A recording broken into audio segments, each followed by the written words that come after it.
So chapter 8, we're going to be modeling the house interior. So this not only delves deeper into more structural type modelings that we were doing with modeling the outside of the house, but we're also going to combine some of the disciplines we used in modeling household objects, and even some of the lessons from modeling the weapon prop will come into play here. So here's our outline. We'll be following this to the T in this video. Be sure to check back after the class's lecture to check back at this outliner for various hyperlinks to the video. This one might be a little long since we're going to be covering a lot of different modeling techniques, and really it's just going to be a complete overview of a whole modeling process of getting this project done. I'm going to record every single step. It's just going to be me recording my workflow as we go. All right, so why don't we go ahead and bring up, I already get rid of some of these output windows. I already have an example of a completed house here. So here's the outside of my house. Pretty simple house. Keep it simple for the videos and whatnot. So why don't we go through and look and see some of the work I've already done here. Okay. So I'm going to look in here, and first, why don't we use some of my layers here to get some of these walls down so we can see what's going on here. As you can already tell, the first thing you probably notice about the scene is just how much stuff there is here. So more than anything, a good outliner and a good layers. I got my outliner over here on the left, and I got some good layers at work over here on the right. Setting these up will be probably one of the most important things within this assignment. You finally get to see why I harp on scene organization, because could you imagine how easy it would be to get lost in your scene and have a bunch of things in the way? I want to select this, I want to select that. Oh, terrible, huh?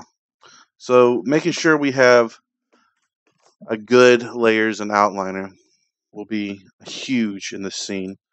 All right. Here's another thing that might be helpful for scene management and whatnot is something I've noticed in 2016 that was on by default. If I was trying to select just the verts on this refrigerator, and I'll just drag a marquee around them, see how we're also selecting other objects as well? Because these aren't locked down, everything's fair game to be selected. So even that back, and it's really annoying. So I'm going to teach us how we can get around that. So what we'll do is we'll go to Windows, Settings and Preferences. We'll go to Preferences, and then we'll go to Selection. You can see Selection down there right there. And then we want to uncheck Ignore Selection Priority.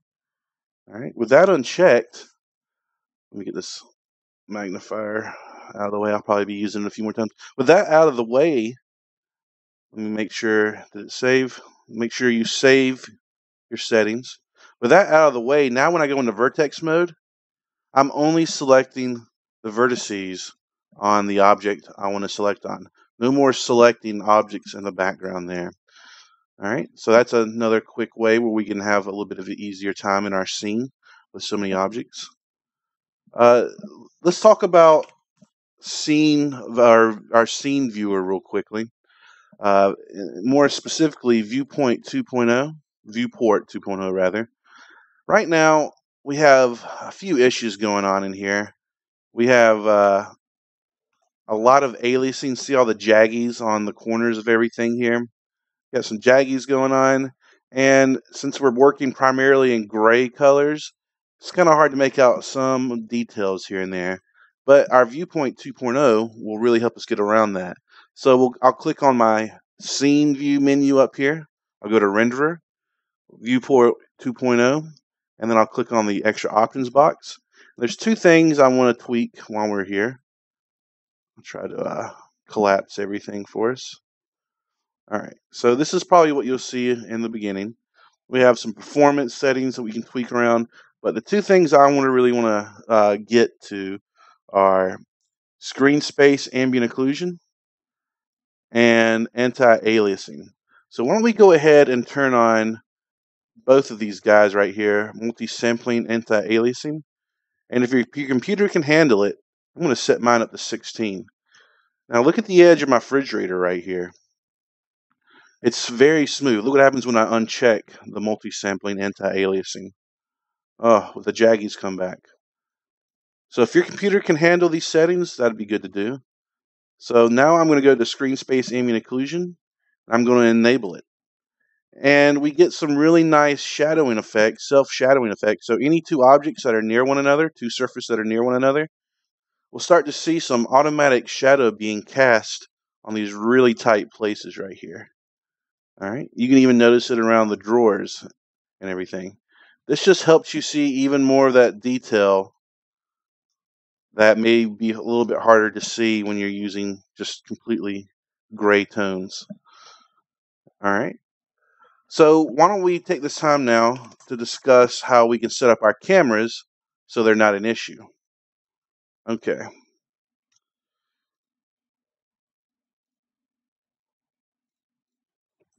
So what I'm going to do now is make sure that my cameras are set in a way where they're not going to give me any kind of issues.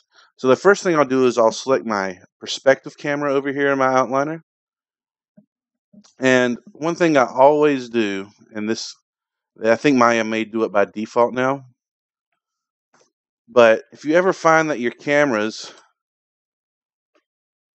well, I just went crazy. If you ever find that your cameras are physically in your scene through a wireframe, I don't know if it does it in 2016 anymore, but it used to.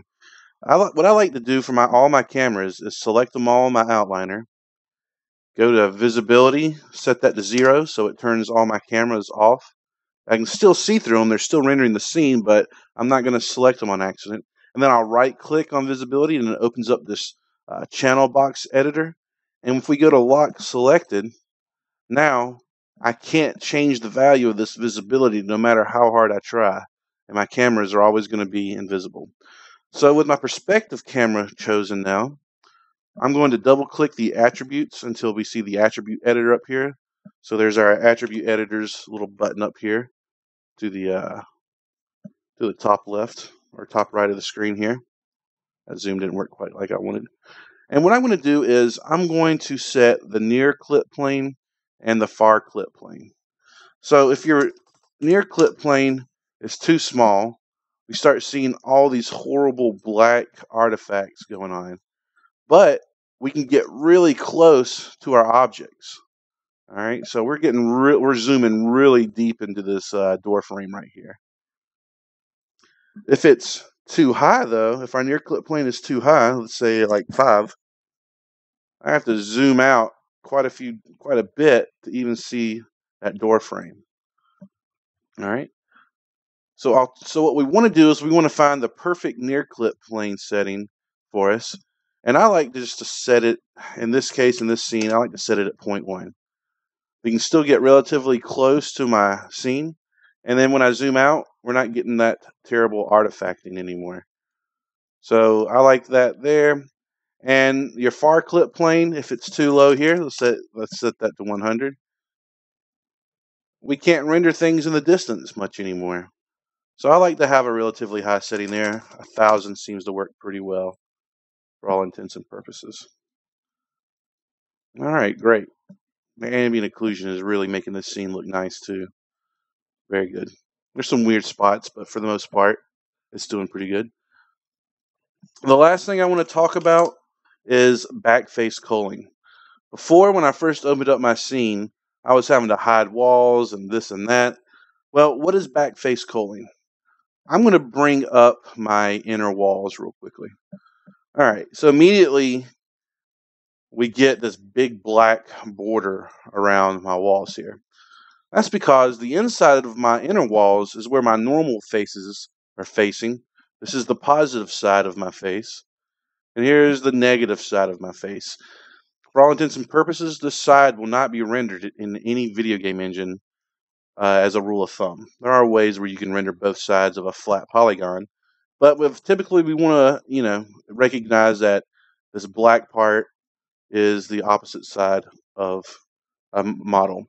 And I think if we use if we go to lighting and check two-sided lighting, then we can't really tell at a glance what side is the negative side and which side's our face normal side, our positive side. So I usually like to keep lighting turned off. All right,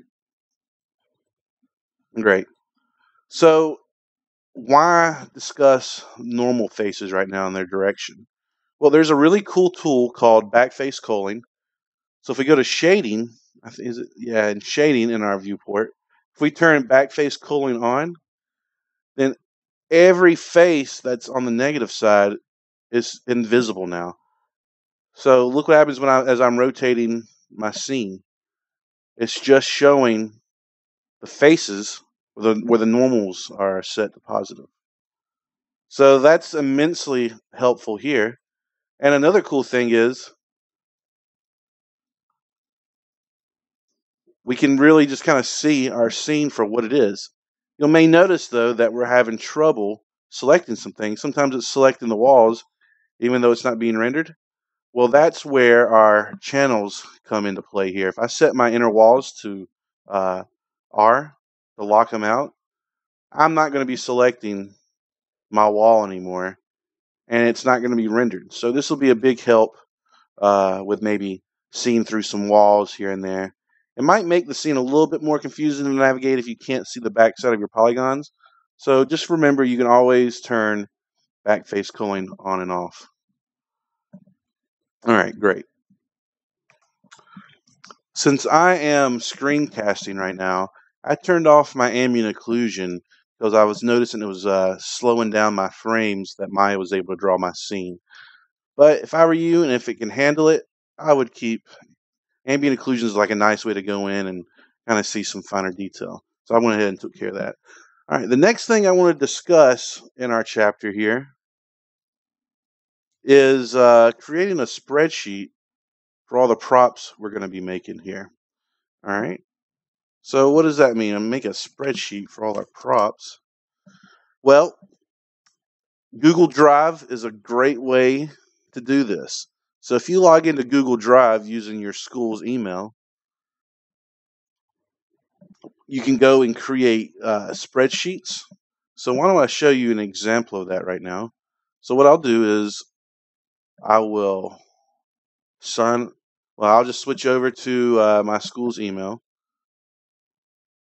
Why don't I just open up a new scene? I'll make sure I'm logged in as my school's email address. Let me widescreen this. And you can either use your little settings right here, or you can just type in Google Drive in the address bar and it'll find it like so. And if you go to this page, you can always go to your Google Drive. That's my personal one. Here's my school one here. So this is, if you've never used Google Drive, you probably won't see anything here. I have a test folder there. If we click on New and go to Google Sheets, then you can see a blank sheet right here. All right. So I'm going to go exit all that. That's how you get into Google Drive Sheets. And I've used a fill color in all of my rows and got it nice and outlined. And I have a few columns here that are specifically named here. First, I have the asset name, so I know what asset I'm going to be describing here. I have all these different things that I want to model in my scene. So this spreadsheet kind of forces you to consider exactly what you're going to tackle on your project before you jump in and get in over your head. So make sure that you create your sheets. In fact, this will be a requirement for the turn-ins here. I want to see a Google Sheets from everybody. And for everything listed in the parameters here, or everything you think you're going to model in your scene, you're going to make an entry for it right here. And I just have a few columns here that might be helpful. You can keep track of what's modeled, what's UV'd, what's textured. Material description is something that's come in handy in the past. Let's see, why do I have a material description and how do I use it? Well, the first thing I describe in my material description is the light quality of the material. So if it's matte, meaning it does not reflect any light, I'll make a note of that. and then I'll kind of give a brief 1 or 3 word description of what we're talking about. So my walls, not much light reflected, if at all, very matte, very non-reflective, and it'll just be a painted surface. But yet my floor may be hardwood panel floor. Hardwood flooring has a light gloss on them. You can kind of see some light reflecting off of those wood floors. And I described it as a wood panel. And then let's go down to maybe my sink. And I describe that as being metal. Metal to me is its own kind of surface quality, meaning it has very focused light reflection, very bright specular highlights, and a just brief description of maybe the color for that. This next column may be a little, well, what does texture sheet name mean? Well, in the world of video games, many of these props are going to be UV'd on the same texture sheet, so they'll share the same JPEG or PNG of the texture. So it's called atlasing your texture, just making a huge collection of a bunch of props and texture them all in one file. So sometimes it might be a little confusing if you have multiple textures out there. So I have a little sheet that I can refer back to, a column I can refer back to that tells me exactly what texture sheet or what texture file I have that particular prop UV'd and textured on. And then here's a big one right here. Reference links. You could save all the images to your own computer, but more than likely you're going to be finding these images. I'm pretty much 100% sure you're going to be finding these images on the internet. So you're going to put your link right here, so you don't have to have all your photos clogging up a drive or keep track of them all. But you can just keep a little list of them here, and you can see I'm just having a bunch of photo reference for pretty much every prop in my scene. And you'll notice I have a few tabs for multiple things. That's because in this picture I can see the couch I want to make, the coffee table I want to make, the rug type. I have various things I can find in one picture, so I'm just relisting those over and over. All right, so that's pretty important. I want to see everybody using photo reference for any piece of furniture they make.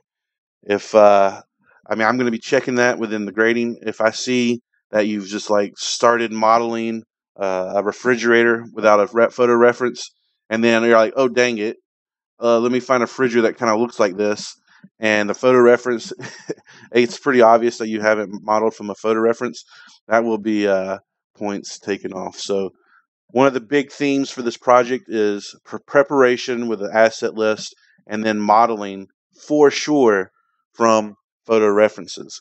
Maya has a way of telling you how you're supposed to model if you're not modeling from a photo reference. Meaning, if you're modeling just straight from your imagination, more than likely your model is going to suffer and it's going to be uninspired.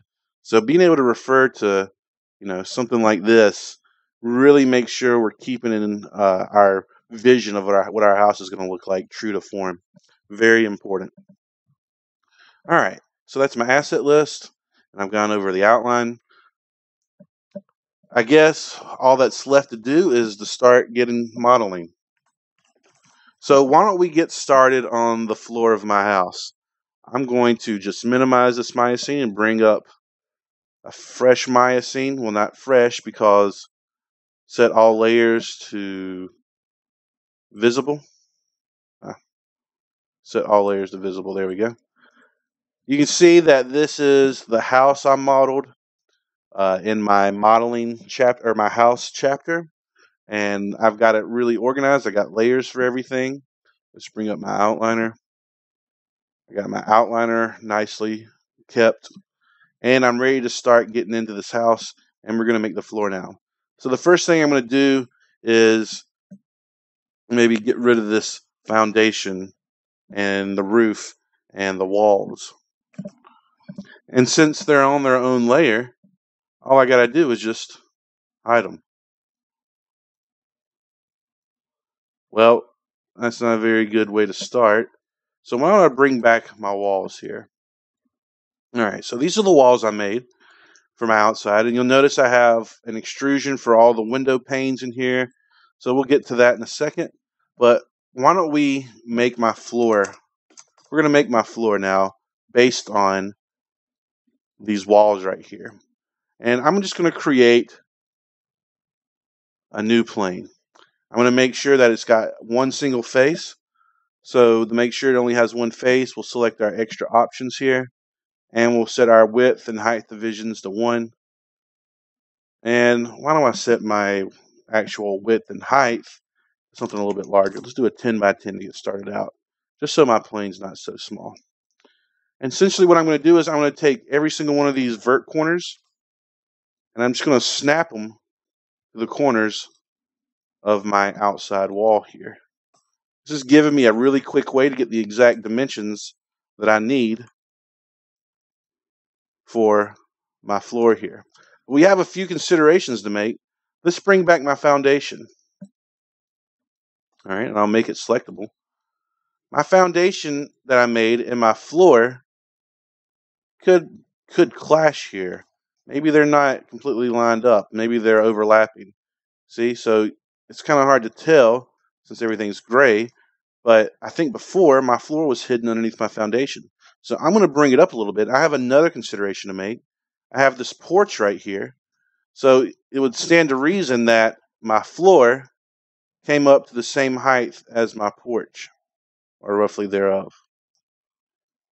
So I'm going to make sure they're roughly the same height. I have another consideration to make with my floor, and that's I think I don't really need my floor to be flush with my outer wall because that might create some weird shading errors or shading problems. So what I'm going to do is I'm going to come in here and I'm just going to scale it in just a little bit. Just kiss the scale a little bit. Just to have a little bit of separation. I'll hide my foundation. A little bit of separation between my outer walls and my floor. And that'll come in handy in a second. So with my floor pretty much done, I'll freeze its dimensions. I'll reset them. I'll name this floor mesh 001. And with the floor selected, I'll create a new layer. Call this floor. Lay. And lock it down. All right. Great. Now I have my floor made. So why don't we talk about the inner wall next? Okay. This could be a doozy. This could be a little bit hard to do, especially if you have a house with multiple inside rooms and whatnot. But why don't we focus just on the inner wall that follows closely with the outer wall? Let's not worry about any interior walls. In fact, my house isn't going to use any, so that's going to be something you can just figure out on your own. I wouldn't be opposed to you making those their own separate meshes if you need some room dividers or some room walls. So they just going to be on their own separate mesh. What I want to focus on is just getting an inner wall for my house that you see here. So I'm going to unlock my walls layer here. Okay.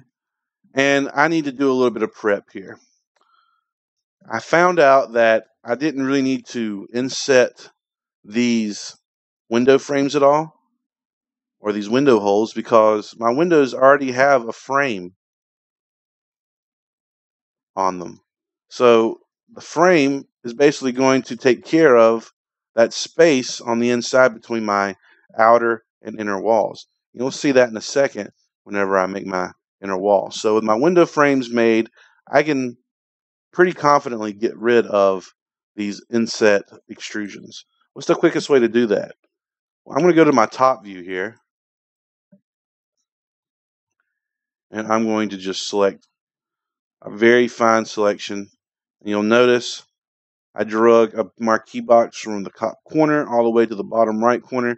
Didn't select the outer walls, just the extrusions, and boom, all my extrusions are gone. Because what we're going to do now is we're going to actually select my complete outer wall as a whole object, and we're going to extrude. Go to Edit Mesh. Or is it Mesh Tools? Edit Mesh over here. And we're just going to extrude my outer walls And why don't we just use our thickness setting here? Well, it looks like we've extruded on the outside of my outer walls. So why don't we do a -2? And you'll notice I have a problem already in that I've completely reversed the normals of my house. That's something we can take care of in a second. But that much division between my outer and inner walls is probably all I really want to work with here. I just need to have some space in between them. And before I deselect my selection here, notice how I just have my outer wall selected here. In fact, I want to set this to -4. I want to give myself a little bit more space than that. All right, great. What I'm going to do next with my faces selected, I'm going to go to Mesh, and I'm going to Edit Mesh rather, go down to the faces, and I'm going to extract those faces. So not only have I extruded out a wall for my inside wall, but I've extracted them so I can have separate meshes for my outer and inner wall, so they can be on their own separate layers.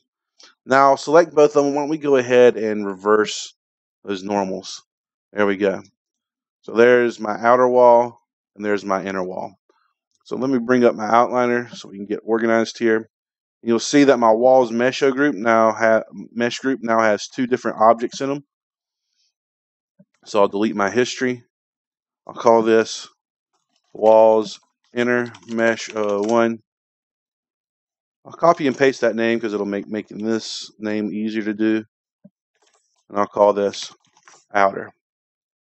I'm going to drag the inner down there, middle mouse click and drag.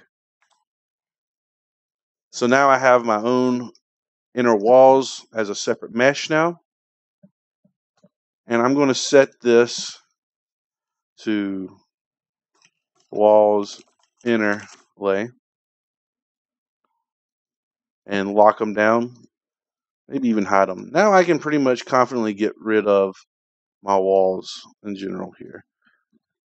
Well, now I see that my outer walls aren't on their own layer anymore. When I combined and extracted, or when I extracted and did all that stuff, it kind of knocked them out of their own layer. Remember that I had to name them again. So, you might be asking yourself, what about this stuff here too? What's an easy way to get rid of that? Well, I'm going to double click the edge of this leftover extrusion. And I'm going to go around and I'm going to double click the edge loops for all the border edges of these extrusions here.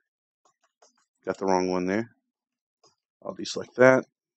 Double click all these border windows, border extrusion edge loops. Because they're a little thin to maybe try to draw a marquee box around. That could have been tedious. Like this isn't, though. All right. So now with all the border edges of my walls that I want, of those unwanted extruded faces, I'm going to hold down Control, right click, go down 2 faces to faces, and guess what we have selected now? Those extruded faces. It selected any edge or any face that was connected to those edges we just had. We basically converted our selection from edges to faces. Now I'll press delete on there, and now I get my nice flat inner wall back. Perfect. So I'm going to select these again, tie this back to add selected objects to my walls layer. And in fact, I'm going to call this walls outer now. Those are my outer walls. There we go. So now I have my inner walls and my floor made, and everything's rolling pretty good. All right. So next, why don't we make my ceiling here? All right. Ceilings are really easy to make. All I'm going to do is take my floor layer, duplicate my floor, bring it up like so. And I do have a consideration here, 2 considerations. First, I need to reverse the normals because my ceiling will be facing downwards. So I'll go to Mesh Display, Reverse. So now my ceiling is basically facing in the right direction now. And I'm going to bring up my roof layer. because I need to put my ceiling just right underneath my roof there. I don't want them to overlap or get clipped. So that'll be a way where I can see that. All right, great. And what we have left with is floor mesh 02. So why don't we call this duplicated floor ceiling mesh of 01. And you guessed it, we're going to put this on its own layer. So a quick way to do that is there's a create empty new layer, or create a layer with and put everything you have currently selected into that layer. And since we had my ceiling selected, I already have that going on. So now my ceiling layer is made. All right, great. So a few more things to consider here. Next is my chimney here. And this chimney doesn't look too good right now. And in fact, it's hard to see everything here. So I have two options. I can either go to shading, turn back face culling on, hide my roof. Now I can focus on, well, wait a minute. There's it looks like my chimney was in my roof layer. So I need to select my chimney and remove it from my roof layer by going remove selected objects from this layer. All right, so I had my chimney selected. I guess I need to make a layer for my chimney. I don't need it tied to my roof anymore. So there's my chimney layer. And why don't I bring up my asset list? I'll go to chimney. And there we go. I picked a really basic chimney, nothing too crazy. And in fact, I'm probably going to omit that wooden mantle place. I just want to make sure that my chimney is up to snuff. Right now, we don't have anywhere to put our wood. Okay. So what we're going to do is we're going to go to insert edge loop here, right at the bottom of these windows. And in fact, I want to insert another edge loop here because I want to take these verts around this edge loop, just the bottom edge loop here. I'm having trouble selecting those. And maybe the bottom ones here. And I'm going to scale them out now. In fact, I'll deselect the verts at the bottom and just bring it down a little bit, right? Like so. All right. And you know what? I'm going to give my chimney a little bit more width.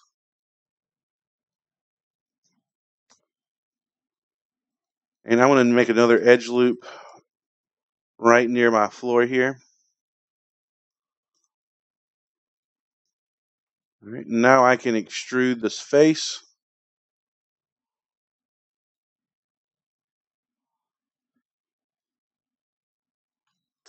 Kind of get that bottom piece a little bit closer to the floor there. And extrude this in. And I guess if you wanted to, you could extrude this inner part up a little bit to give it the chimney kind of its flute.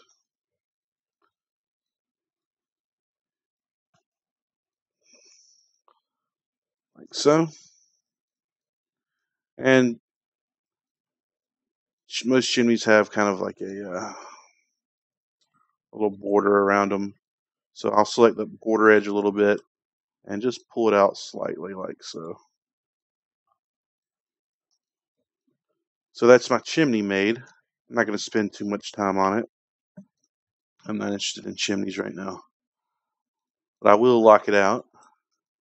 So that's my chimney. Why don't we talk about molding around my house now? And no, I'm not talking about mold like like you may need to get a dehumidifier kind of mold because this is black mold. No, we're talking about molding like baseboards and all that good stuff. So again, I'm going to refer back to my asset list here. And that's the kind of molding we're talking about. So I'm going to use this picture. I'm going to bring it to my other screen off the camera here. And I'm going to model a template molding based on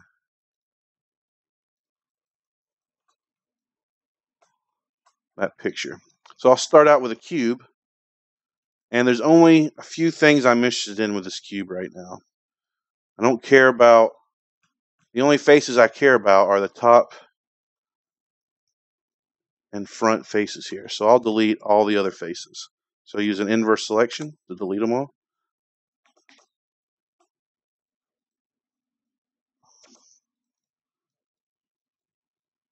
Don't tell me I thought I had that turned off. I go to Windows, I need some preferences, go to selection, ignore selection property turned off, and there we go. Now I don't have to worry about selecting that floorboard on accident. All right, cool. So I'm going to take this top face. Top face is going to be easy to manage. I'm just going to bring it in really close here. Let's put a center pivot on this baseboard, and let's check the height of my baseboard. I think that might be a little too high. So I'm going to bring down the verts a little bit, maybe bring it about that height. That looks good. And now we're just going to be making some edge loops here to kind of give my molding some shape here. All right, so I'm kind of just inserting them willy-nilly. So what I want to do is start bringing out my baseboard and give it some decorative width. And like, let's see, do we want to follow this exactly? I wish that was turned upside down, because that's kind of the ceiling part. So what we have here is, let's say that's this is upside down and that's on the floor. What we have here is a nice curve in. So I think we need a few more edges here.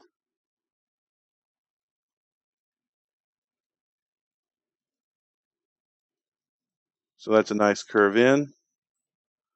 And remember, we're doing low poly modeling, so we're just kind of suggesting these shapes here. I'm not going to get too bent up with putting too many verts in there. That always leads to heartbreak. So we kind of have an S shape. So maybe this comes out a little bit. And then we bring it back in.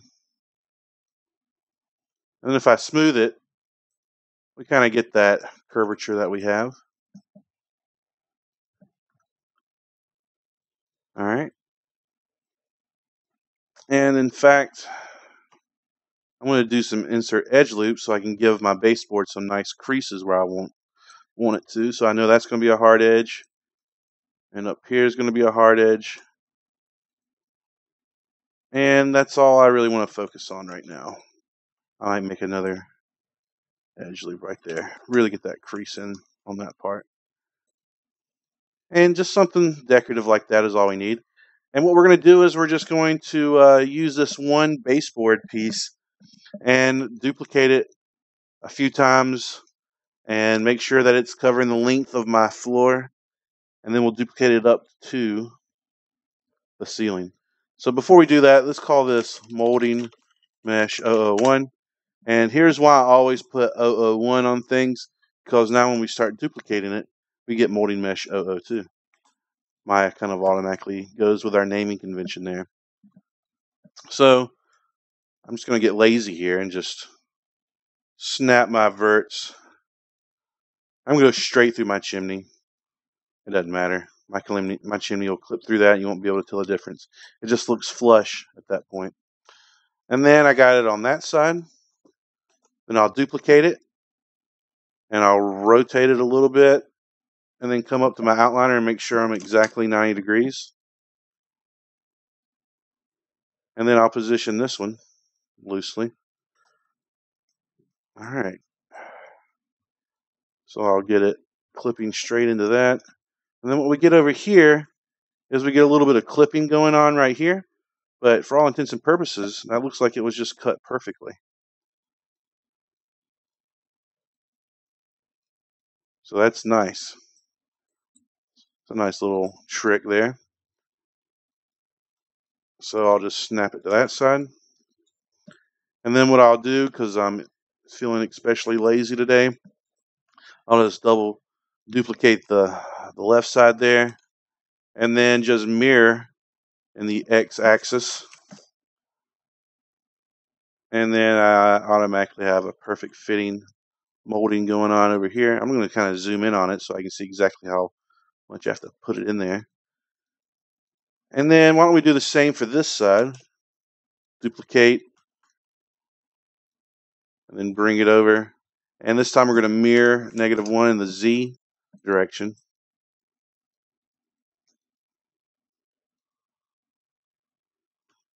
And I immediately have some issues here, well, besides the fact that somehow my scaling got off.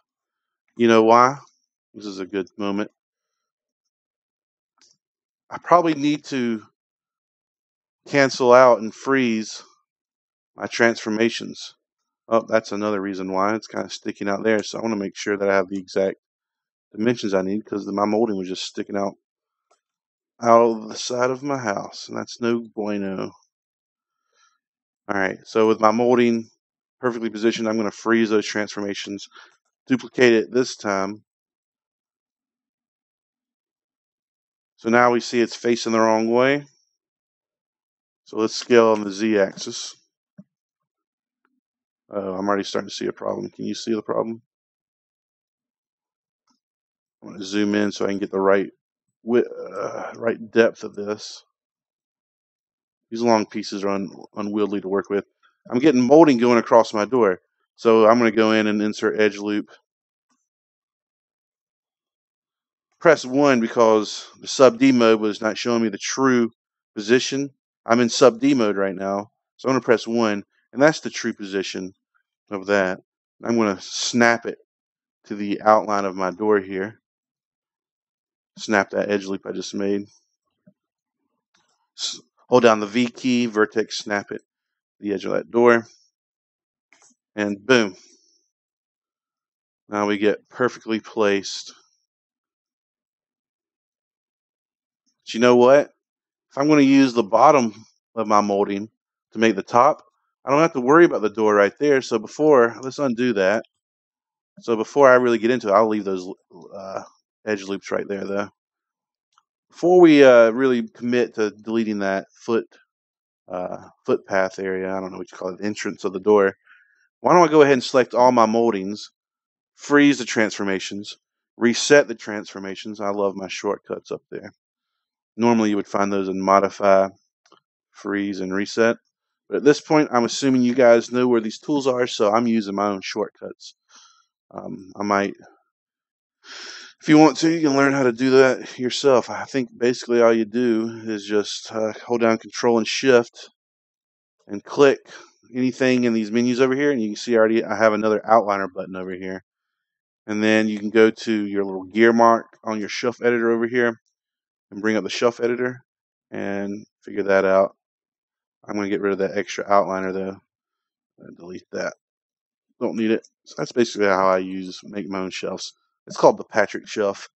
It's patent pending right now. All right, so what I'm going to do now is duplicate all 4 of my moldings. So now I have 8 moldings. Bring them up. And this time we're going to do a -1 scale in the Y direction. And we're just going to, let me bring back my ceiling layer. There we go. It was hidden a little bit. And we're just going to shove it into my ceiling just a little bit. All right. That looks good. Perfect. Now, molding really makes the house come together. I'm going to bring my viewpoint 2.0. We turn on this anti-aliasing. Multi-point sample. There we go. Molding really brings a house together. Now it looks like we have, well, that chimney's a little simple, but like I said, I don't care about chimney right now. I don't want to do it. It looks okay. So there's the footrest of my door there, or the entryway of my door. Maybe I have my floor showing. Yes, I do. And for all intents and purposes, this house is looking pretty good. All right. If I bring back my windows, I can see my molding. The frames of my window are looking pretty good. And we got a pretty nice house to show now. There's the frame of my door covering up that molding that we just kind of cut. Not looking too bad. Great. All right. So why don't we move on to making some actual pieces of furniture here. So the rug in my house is probably going to be the hardest thing I have to model, but I'm going to try to do a pretty good job with it. So just bear with me. I'm going to be doing some technical things here. So I'm going to go to polygon primitives. I guess we'll start with a cube. So many steps to make a good rug here. And of course, you can't tell I'm being facetious. So basically, I'm just using a box to scale out the dimensions. And there we go. So now, you know what? I got all these different layers not being hidden. And oh man, all this molding. I'm going to select all my molding, group it up, call this molding. And I'm going to put all the molding on the layer with my inner wall. I'm just going to lump those two in the same layer there. All right, great. So what I'm going to do now is just select these verts. I'm going to make this really skinny. And we're just going to intersect it like so. And delete maybe the bottom face of my rug. Maybe even take the outside border edge there and maybe scale it just a little bit. So I get this nice little bevel going. And that's how thick I want my rug. Oh man, that took so long to make. Call it rug mesh 001. And I'm going to make a new group. I'm going to call this living room lay. And everything in my living room will be put on this layer. So I'll lock that down. All right, so why don't we go ahead and make my end table next? All right, 47. So the end table is going to be another simple thing to make. Let's bring back my asset list here. And what do I have for my end table or my coffee table? I think it's a coffee table that I made. Okay, that is a pretty simple shape to make. A flat box with 3 legs connected to another flat box. All right, great. Why don't we just go ahead and make that? Start with a cube like always. All right. And here we're going to keep everything somewhat visible because we want to use everything as a scale, reference for scale. But I don't know, these outer walls are getting on my nerves, so are the windows and the door. So we'll get rid of that. I'll keep my chimney and my walls visible for reference. I'm not obsessing over it too much. You know, to get really feng shui about it, maybe I'll make it close to the same width as my chimney. There we go. Next, why don't we just make those legs? So I'm going to make the legs by inserting some edge loops here. The trick is to kind of get it all the same so the legs are roughly the same dimension. If you want to be exact, you could do some mirroring, but I don't care. Me eyeing it, and I trust my 3D eye pretty good, so I'm just going to extrude these legs out now. I'm not going to go all the way into the floor. I'm just going to extrude them out a little bit. Then I'm going to delete them.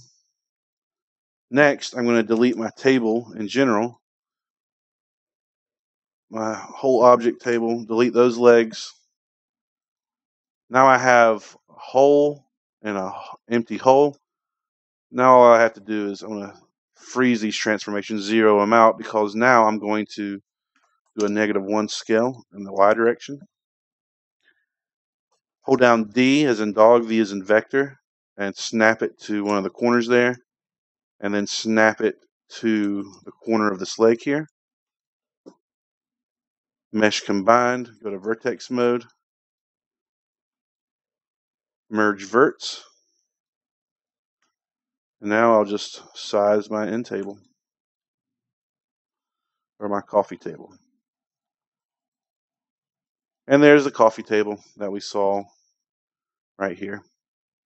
Some really simple tricks of the trade to make that process lightning fast. All right, so we're going to talk about how to do the couch next. This is our first big challenging form.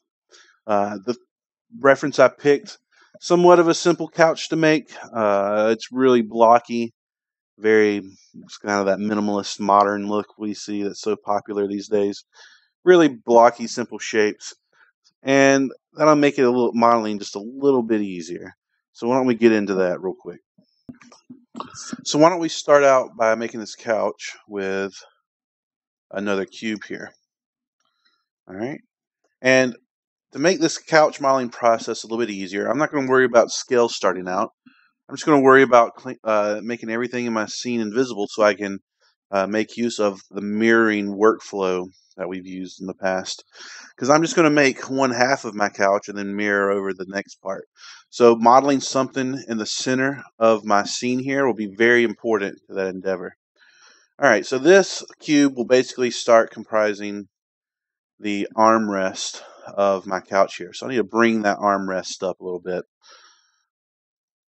So I'll increase the height.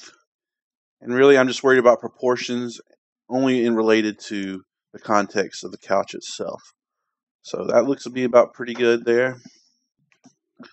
Next, I'm going to focus on making some edge loops that start defining the shape of my couch here. So why don't we make an edge loop that describes the back side of my couch, and an edge loop that describes the seat of my couch. And from here, we can just extrude those faces out, like so. And to get this mirrored correctly, I'm going to hold D and V and snap my handle, pivot point, to the middle of my couch. Get rid of those faces on the inside. And now I got my couch ready to rock and roll. Next, I'm going to if I look at my reference image, I see I have a back part of my couch coming up separate from my armrest. So we'll just extrude that up a little bit. And it was kind of angled, so I'll grab these front two verts, bring them back like so. And since that was angled, maybe we need to angle that right there. Let's just continue that angle roughly like that.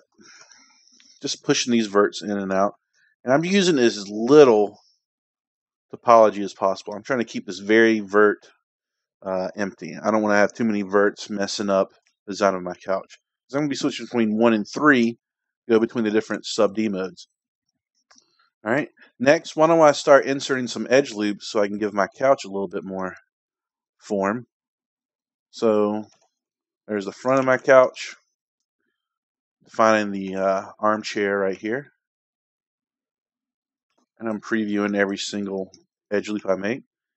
So it's really just a matter of coming in and basically adding an edge loop everywhere I want a defining harder edge. And then down the back of my couch, let's define that part right there. And it's still a little too flat, so I'll do an edge loop down the front. See the progress I've made? We're seeing a weird kind of creasing going on right there.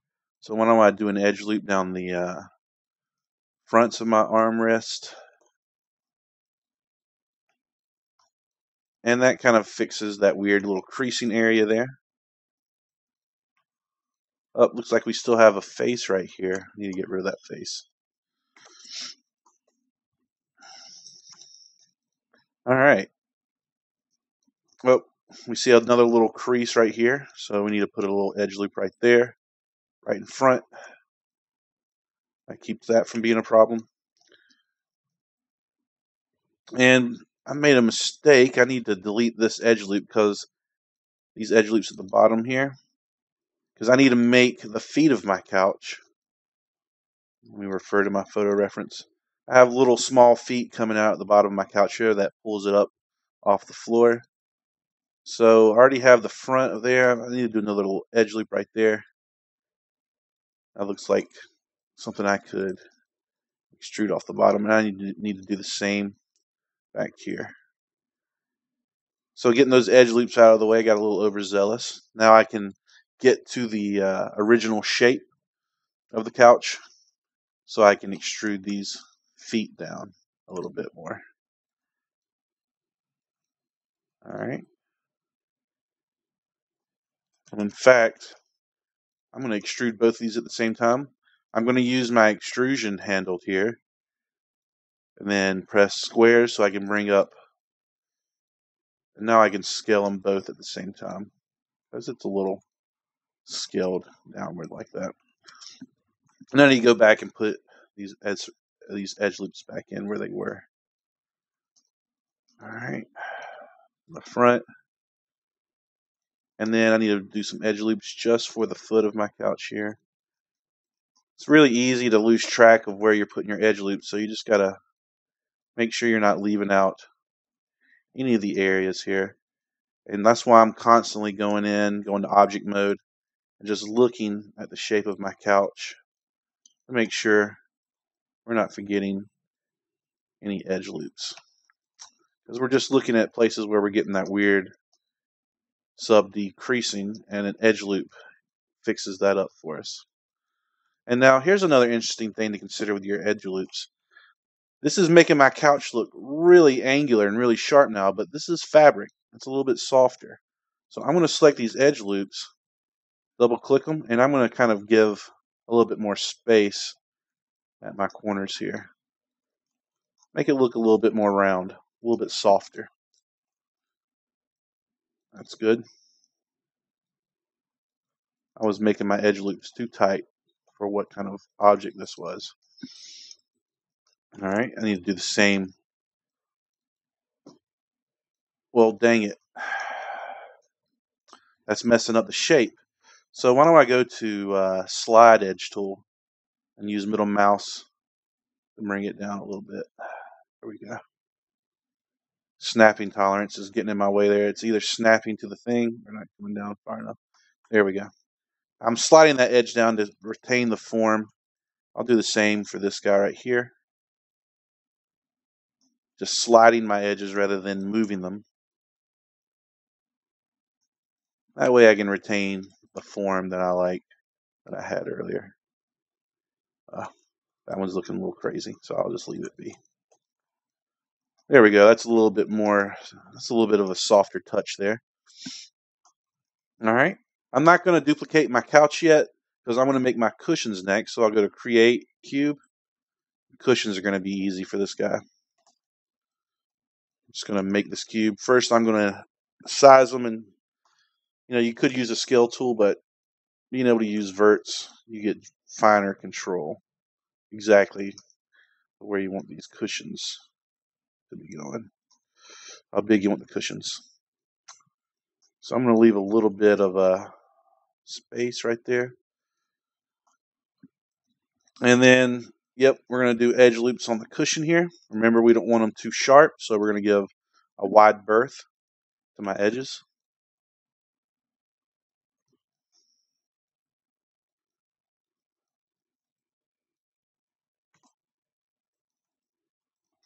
And there we go. And since these are cushions, I'm going to add a little bit of a flourish here. I'm going to create a few more edge loops here and there. Oop. So this is another problem of working with many objects. Sometimes you can just select the wrong things. So with this extra geometry, I'm going to come in here and just add subtle differences. Just going to push and pull these verts a little bit. That'll give See, sometimes you kind of want creases here and there. In fact, I might want to push this in a little bit. I'm going to pull this one out like it's been sat on, so it's kind of warped at that edge right there. So now we kind of have a little bit of variation on my couch cushion. Just really subtle stuff. And I'm going to duplicate this again. I'm going to use that same cushion to make the back of my couch. Place it like right so. How tall was this cushion here? It was a little bit taller than that back part there, so I will have to resize this guy a little bit. So I'm going to go in, select just those top parts, come in, and just kind of shrink it a little bit.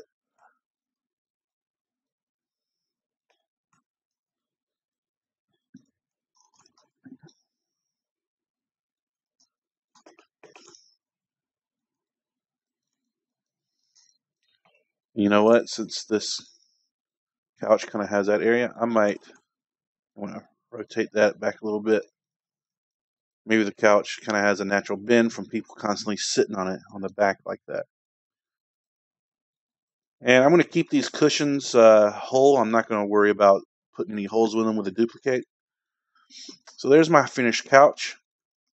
I'm never going to smooth something in this whole assignment. So if you're thinking, ooh, now I can go in and smooth it and make it. No, we're going to leave things as they are and just keep them in sub D mode for our presentation. So just hit 3, keep it at 3. Freeze the transforms, reset the transform. So now my pivot point is in the center of my grid here. Hit Control D to copy. -1 along the X. And there's my couch made. Why don't I combine the meshes now and merge them? With my low tolerance, I was able to kind of just nicely merge.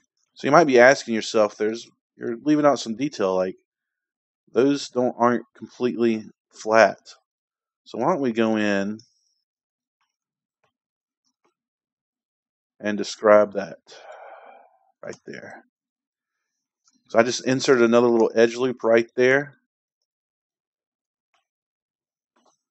And then with that edge loop selected, making sure I only have the edges I want, the handle will let you know. See, the handle is kind of in the middle here, so that leads me to believe that I had some faces back there. So when I deselected those, I was able to come in here and give it that little crease. Maybe exaggerate it a little bit. And I can even add some more edge loops around it to support that crease even more. There we go. Oh, it's not copied over, so why don't I redo that? I should have done this before I mirrored it, huh? That's okay. We live and learn. Put another little edge loop there to reinforce that hard edge. And there we go. That's the finished couch. So let's go to my outliner. And just if I don't show it, I always finish things out by cleaning up my history. So edit mesh, delete all by type history. And then I rename it. And then I group it in the right layer. So there we go. Now what I want to bring back my house a little bit is now I need to position my couch and scale it so it's kind of in the right size. This couch is looking a little small right now. Why don't I rotate it over? And I'm not going to go completely 90 degrees because a human placed this couch. So he's not going to rotate it exactly 90 degrees there. I think my couch needs to be a little bit bigger.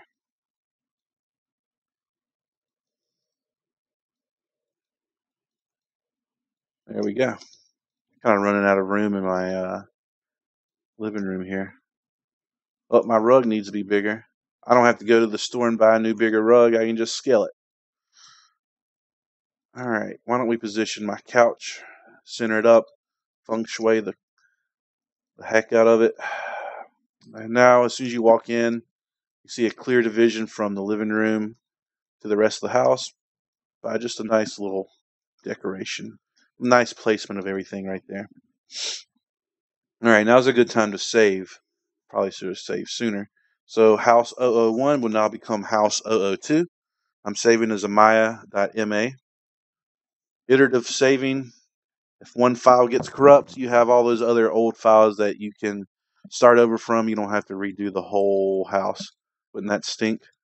That would stink. Alright, so there is my couch done. So why don't we talk about the kitchen now? Another part of the parameters were to make cabinets for my kitchen. So why don't we just get in to making those real quick. And I'm going to hide my living room. I'm going to hide my chimney and get rid of my windows and door. I just really need my wall and my floor as reference points right now. Is my ceiling shown? I'll get rid of my ceiling too. Backface culling is really coming in handy right now. Alright, so let's just get into making my cabinets. Before I start, I am going to refer to counters. I'm going to refer to my reference photo. Alright, great. So now I can see that I kind of have a marble top finish to my counter. And I have these drawers that I need to pay special consideration to. And I don't know if you can see them in the video, but these doors have kind of a beveled decorative edge to them. So they're not just simply flat cubes with generic candles on them. They have a little bit of decoration on them. So I'm going to use this design of these cabinets and just put them along this back wall right here. I'm going to put my refrigerator right here. I'll put my cabinets and sink right there. Like all good models, we start with a cube. Good old box modeling. And why don't we just get into this by defining the dimensions here. I want to get it really close to that back wall. Let's bring it out to about right there. If you wanted to be exact, you could look up standard dimensions for cabinets and counters and stuff like that, but I'm just going to wing it right now, partly because I've already done it. But in fact, you know what? I am going to go into my side view here. I want to see how many feet my cabinets are going to be, how tall my cabinet's going to be. So every one of these squares is a foot because I've set my measurements to feet. So 1, 2, 3, say about almost 4 feet, 3.5 feet, 3 3/4. I'm fine with that height. Well, I don't know. Maybe we should go up a little bit more and make it more like 4. Right below our windows, basically. Using our windows as a nice guide for that. All right. First thing I'm going to do with my cabinets is I'm going to create an edge loop down here at the bottom because my cabinet comes out a little bit there at the bottom. I think I've made these too deep. I've definitely made these too. No way you can get to the sink from there. So there we go. So now I have that nice little outlet right there. And I'm not going to worry about calling this anything right now, but I am going to make a kitchen layer.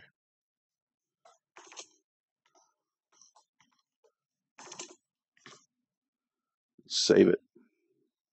Add it. Lock it down. Now I'm going to use this as my guide to putting on my cabinets and drawers. So polygon cube. Let's make my drawers. I'm going to start out by making the larger cabinet drawer, or cabinet door rather. So I'll snap the back part and flush with the cabinet and bring that back. It's maybe a little too thin, so I'll bring it up. Now I'm going to just use my verts to scale it right above the outlet right there. And giving myself a nice little berth there. I'm not going to come up all the way because we have a horizontal drawer that we have to consider. But that looks pretty good. In fact, I'm going to push it in a little bit control my depth of my counter just by, and delete the back side of that face. So I'm going to give this that nice bevel we saw. I'm going to undo that. Instead of using the scale tool, I'm going to use the thickness setting here. Oh, not thickness, that's extruding it out. Offset is what I'm looking for. So offset's a nice little tool to use rather than just scaling from the center. Let's look what happens if we just scale from the center. The top part is wider than the side parts in that extrusion. These two guys are wider. So that's not what we want. We want a nice, even offset all the way around. So offset keeps it the same size no matter what. So there's that little bevel we're talking about, and then I'm just going to bring it straight out. And I'm going to make sure my normals are hardened on that guy. And that's my cabinet door.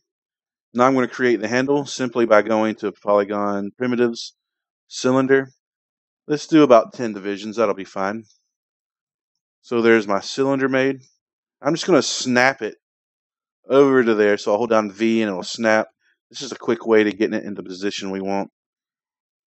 And from here, it's just a matter of scaling and getting the right proportion of this handle we're about to make. And I want to bring back my, all right, get a feel for the size of this thing.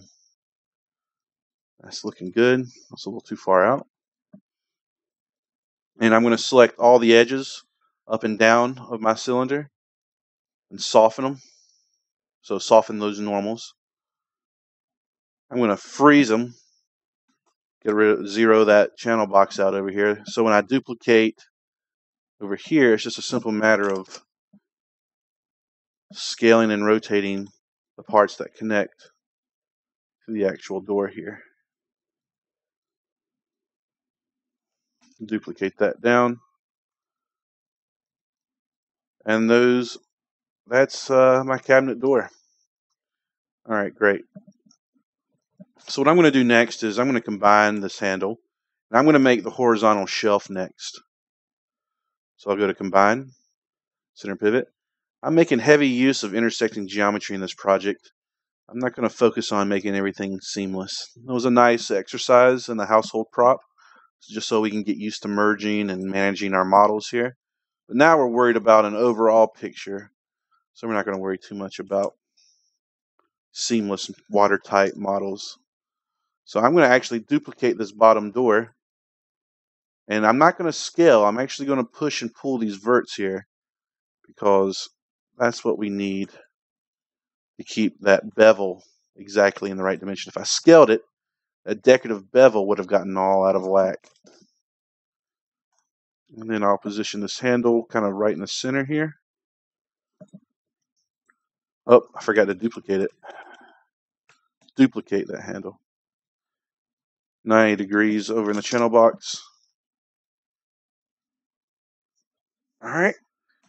And I'm not going to bother with mirror duplicating. I'm just going to duplicate and push around. And now this will really inform me about how long the horizontal should be. All right, great. Now I'm just going to select every single one of these guys right here, because you can see there's a theme of it duplicating, the same design throughout. So that'll just let me do the same thing here. And this is my cabinet, so I'm going to make it however I want to.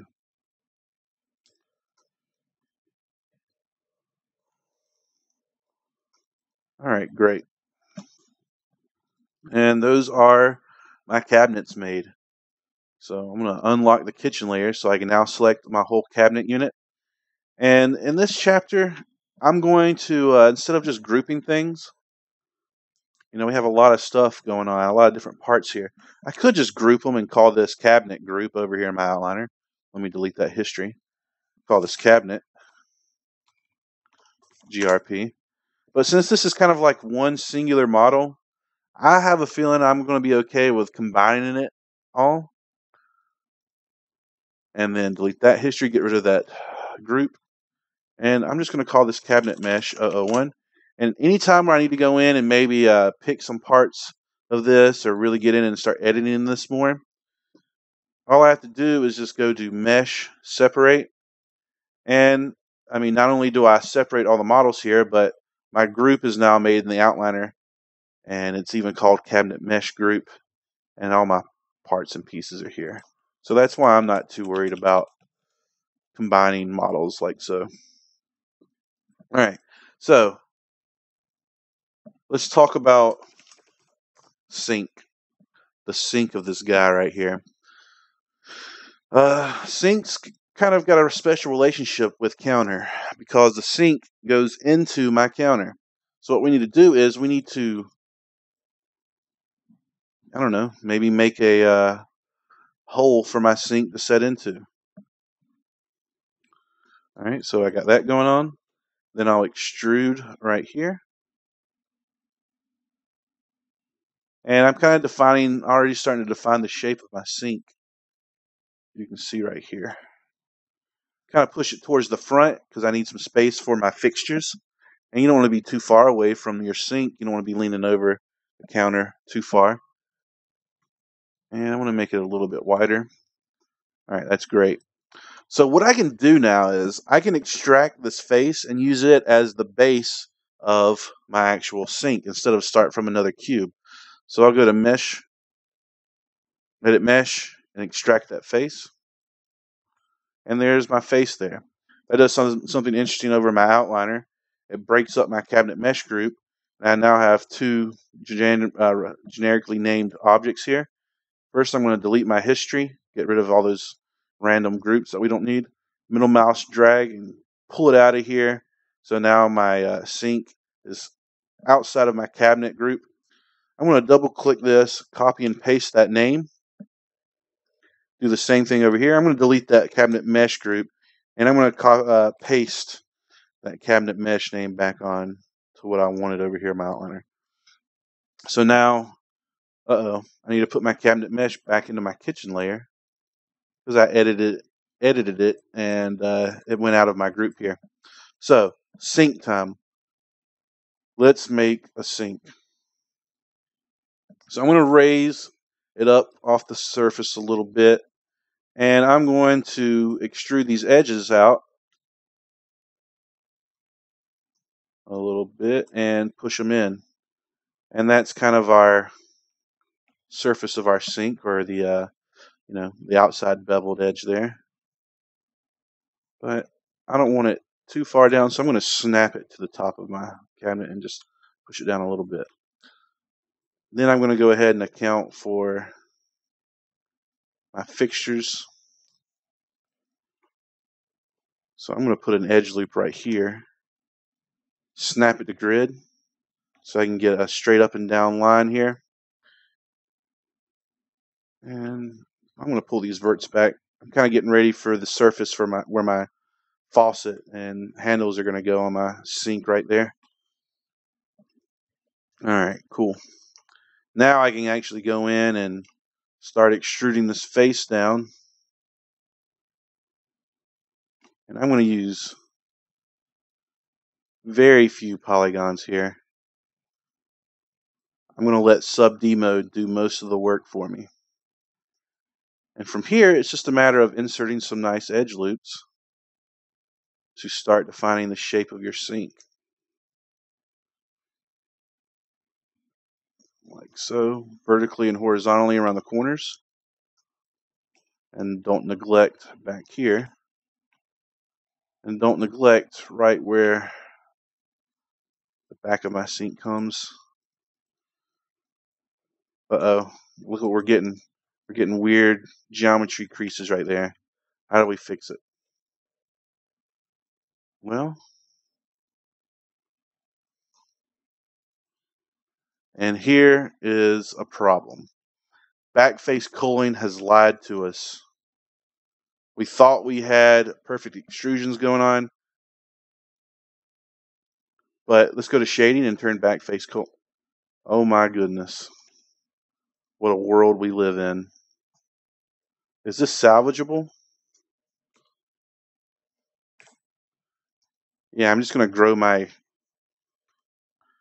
just going to have to go in and delete these random faces we got. Maybe we made an extra extrusion somewhere, but either way, back face culling is a cruel mistress to us.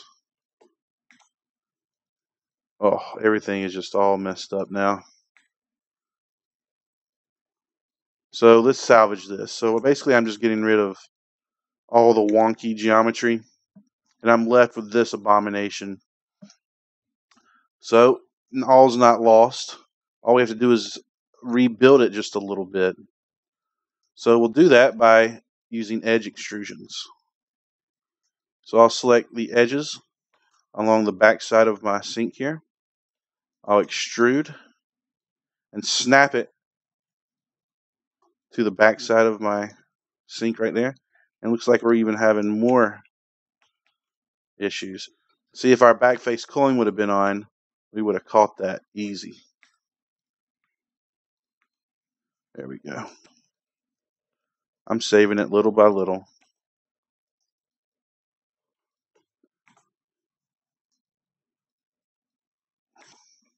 Oh, those extrusions. It got us in the end, didn't it? All right. That's looking good for the most part. All right, let's finish rebuilding this side over here. So it's pretty easy. It's just a simple matter of extruding the edges that you had to delete. So I'll extrude once to get that. Extrude again to get over here. And then this is an interesting conundrum.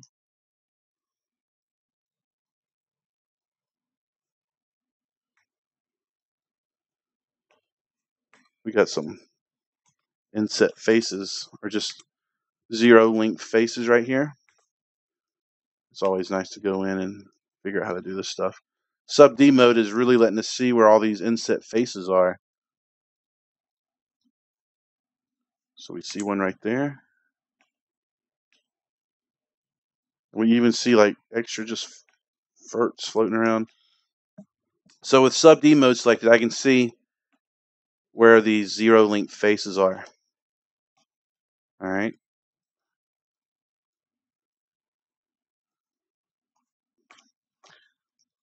In fact, I want to hide my kitchen layer so I can see exactly what's going on here.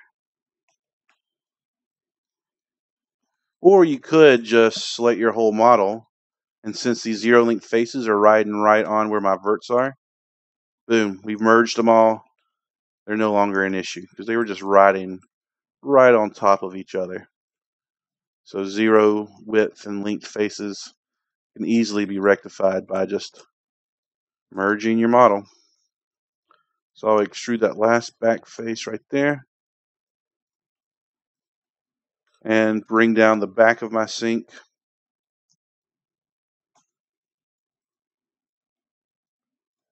So we're snapping vertically and horizontally. And you know what? I'm not going to extrude there. I'm going to use my append to polygon tool. Append to polygon right near the extrude button.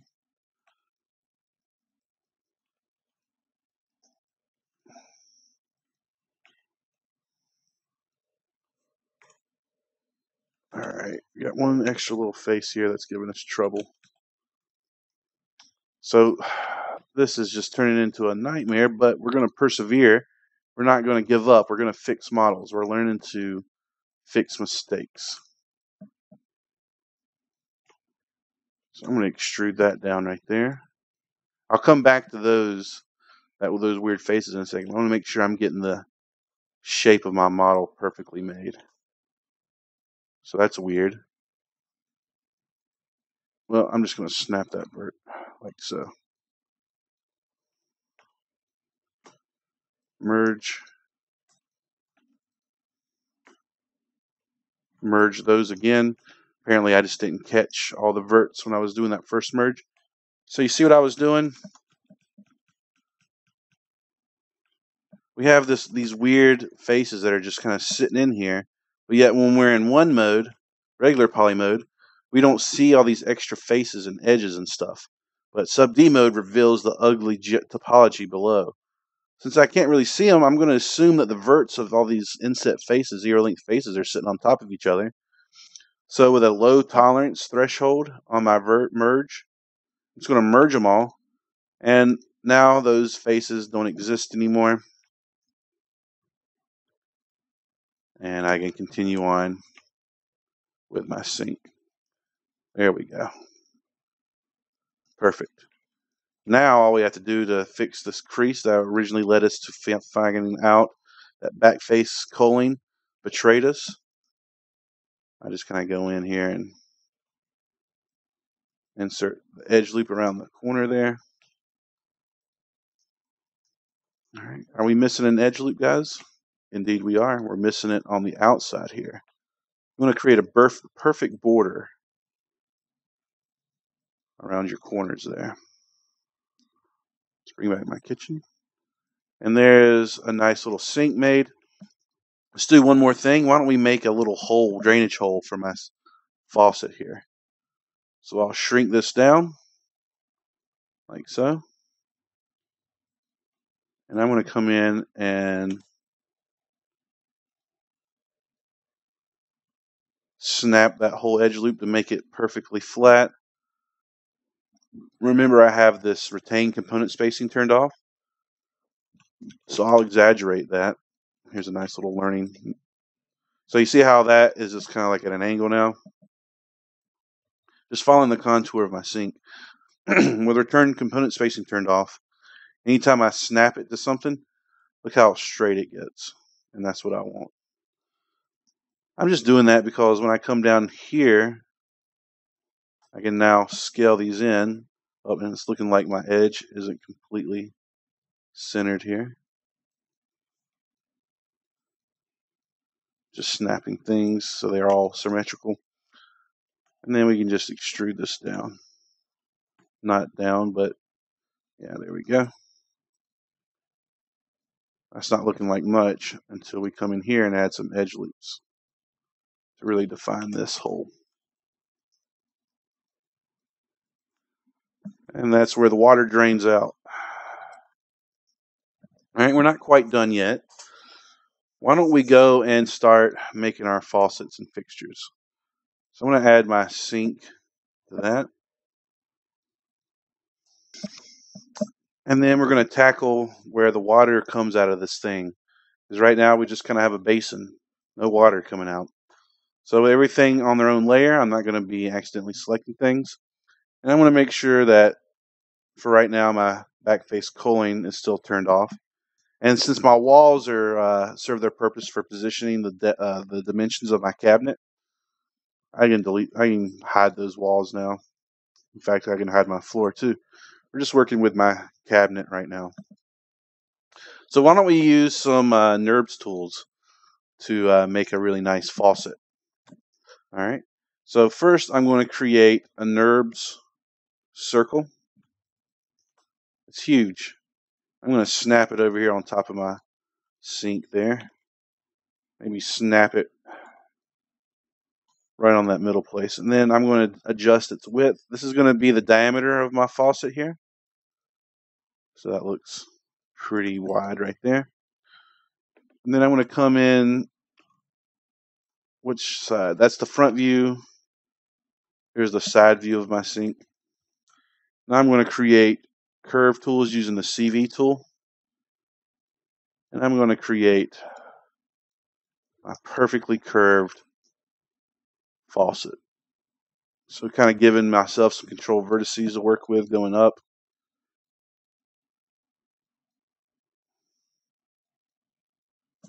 Boom.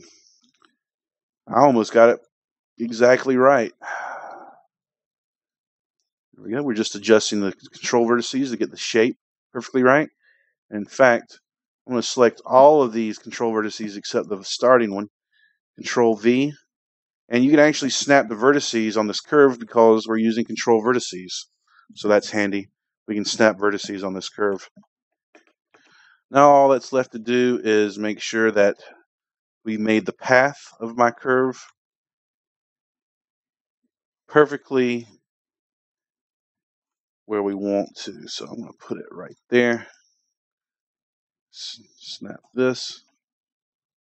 And I need to get the center of my diameter circle in with the center of my, well, shoot. Well, we're gonna make use of a new snapping tool, a snapping shortcut called C curve snap. So the trick is you kind of got to get it close to the curve, and then when you hold C, it'll magnetically snap to it.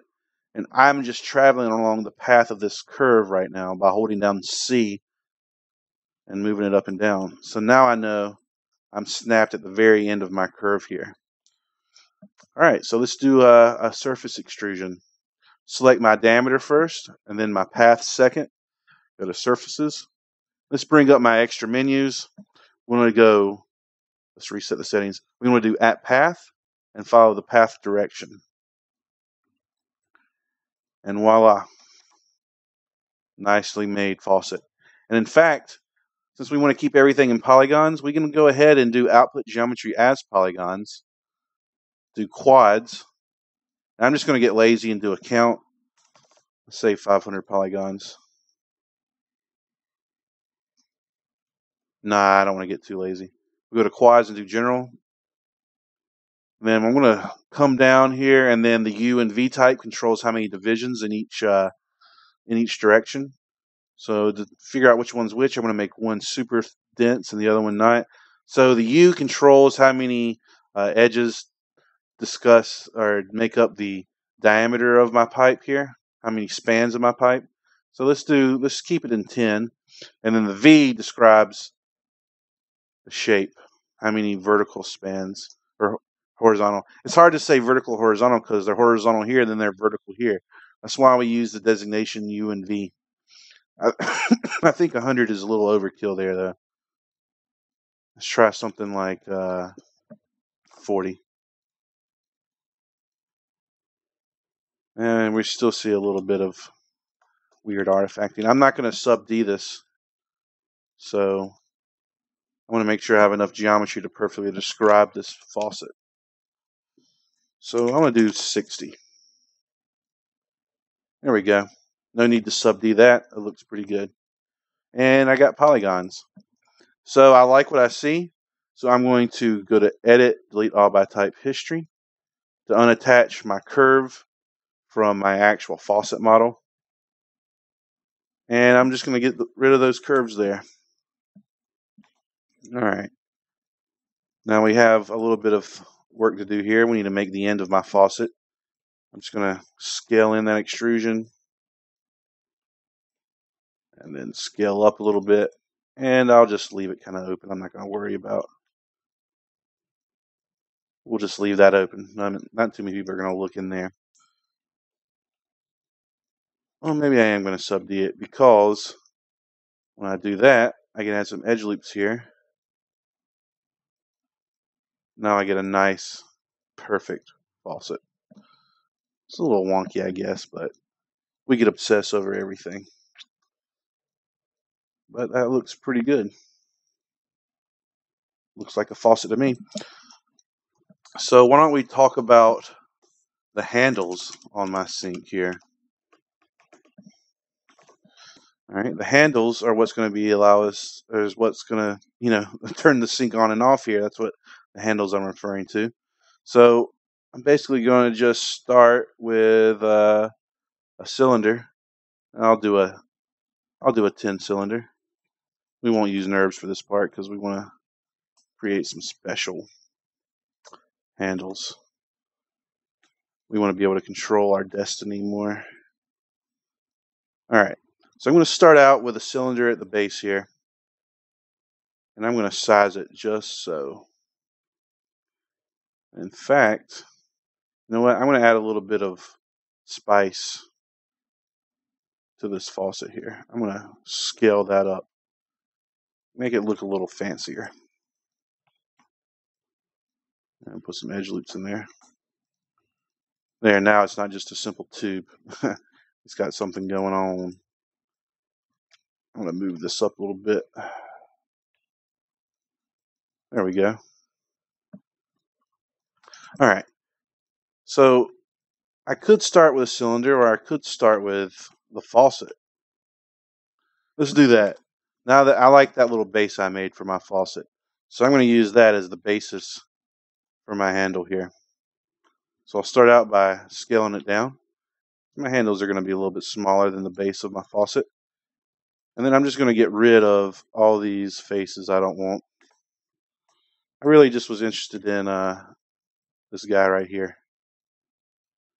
All right, cool. In fact, I want to get rid of those faces. I want to make sure that the loop I'm working with is straight up and down. All right, so I'm going to make a nice handle here. The next thing I'm going to do is use the append tool to close off the top of my handle.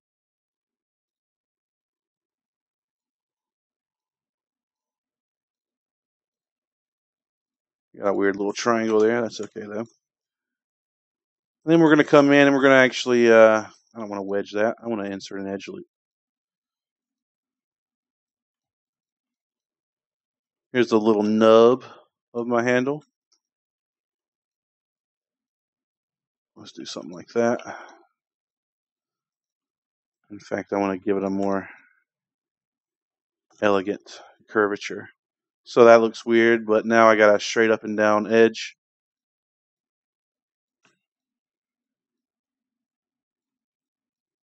And I'm going to scale it in a little bit. And I'll scale that side in too a little bit.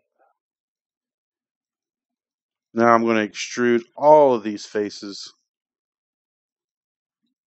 to make a big, this is where you're going to put your hand. And I'm going to scale it down. I'm even going to rotate it up.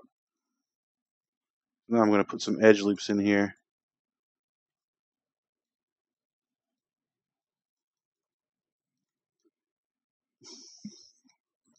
And that's a cool little looking handle. Support edge loop it right there and maybe right there. Maybe just leave that doing what it's doing. I like that. I like this little fall off and curvature here. All right, that's my handle. But before I duplicate it and mirror it over, I'll freeze those transforms. -1 and the Z. Those are a little too far forward. I'll pull them back. And there is my sink there. All right, nice. So I'm going to select all these, select my fixtures and my sink. Why don't I just merge them all together? Do the same thing we did with the cabinet, just make my sink one big guy. I'm cool with you guys doing that as long as you come into your outliner and name it. All right. All right, so my sink is made. Why don't I add that sink to my kitchen layer now? Well, actually, my kitchen's not made because I was supposed to make counters or cabinets and a sink and then an appliance of my choice. So I'm going to make a refrigerator, and that's not visible here. So I guess I found another picture for the refrigerator I want to make. Refrigerator. Let's look at this one. And boom, there we go. There's some few things we have to consider with this refrigerator. All right. So the refrigerator has a few cool things about it. It has these doors that kind of extrude out from the main body. We have a little seam separation there. And then this ice maker will be a pretty fun thing to make. So why don't we figure out how we can do all that? I'll start out with, can you guess what? Cube. That'll be nice. All right, so let's get the dimensions of my refrigerator going. First of all, I'm just going to snap these verts to the bottom of my cabinet. Snap these back verts to the back of my cabinet over there. And then I can come in here and really just push and pull these verts get the width. And you know what? Bringing up the walls might help here because I'm going to have to fit this refrigerator in between my walls. All right, so I'm going to bring these out a little bit. And I'm going to roughly get the refrigerator the same depth as my counters. And I'm going to bring it up like so. That's always thrown me off about this setup right here. It's not centered. I'm going to center these cabinets in between the windows here. All right, great. You know what? I'm going to make my refrigerator perfectly. Oh, but you know what? We got to consider the molding of my windows. So I guess I'm going to have to fit them in between the molding. I'm going to go with this shape right here. And that's where we're going to start from. Let's bring up my refrigerator one more time.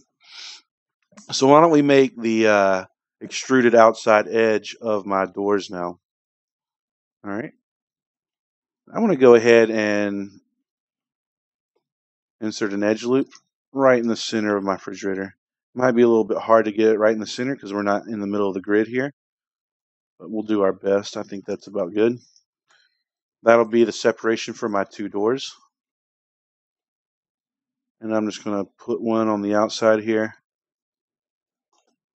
And then we're simply just going to extrude around right here. And we're not going to select the bottom because I would clip through the floor. And this time we are going to adjust the thickness, not the offset. All right, so those are my doors of my refrigerator coming out. Like so. All right, why don't we make that ice maker next? Or you know what? Why don't we make a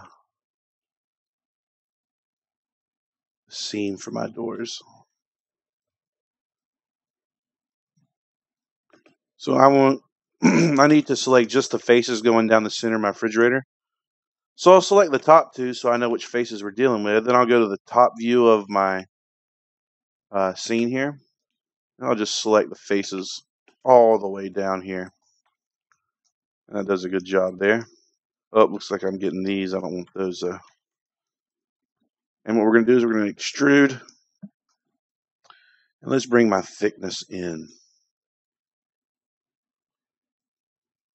Oh, forgot to get those faces. Extrude thickness in. All right.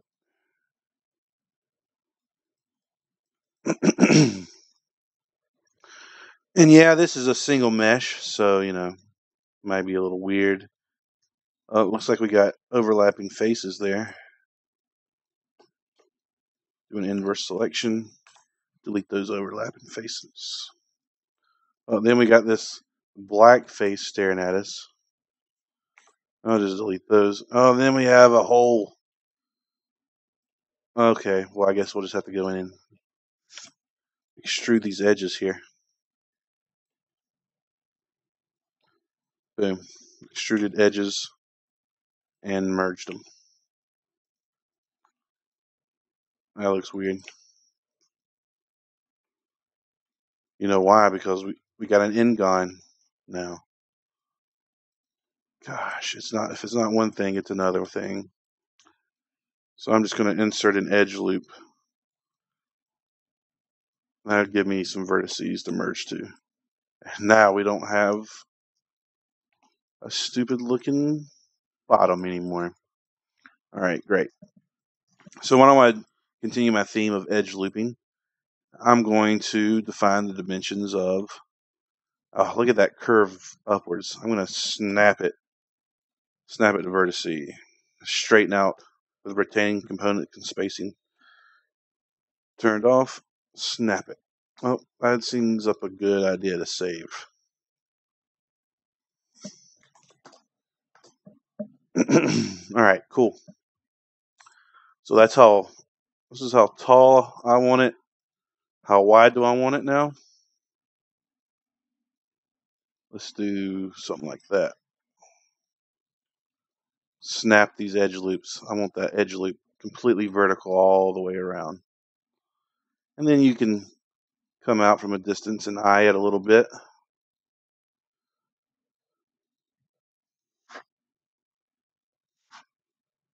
All right, great. Oh my God, what did I just do? I think I extruded real quick on accident, so I'll undo all that. All right, cool.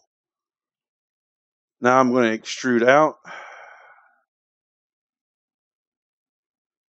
And I give myself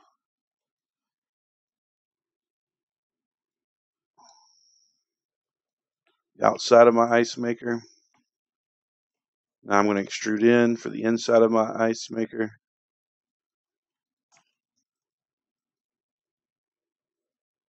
Now it's a simple matter of edge looping the heck out of everything.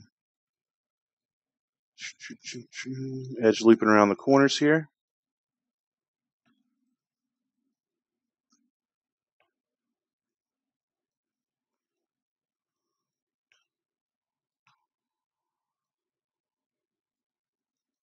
All right. And then let's just edge loop the whole refrigerator.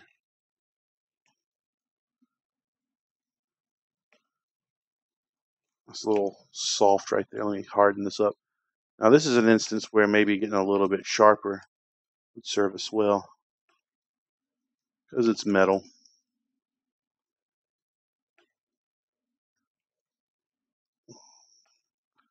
Really just floating in and out of 1 and 0 mode just to make sure we're getting all the right edge loops in all the right places. The back of my refrigerator needs one. Boom. I'm guessing the floor needs one. Oh, and we're getting some weird creases going on here. See it right there? Let's rein that in. We need to cage that in. I needed an edge loop right above it. There we go. I'm going to leave that empty for right now.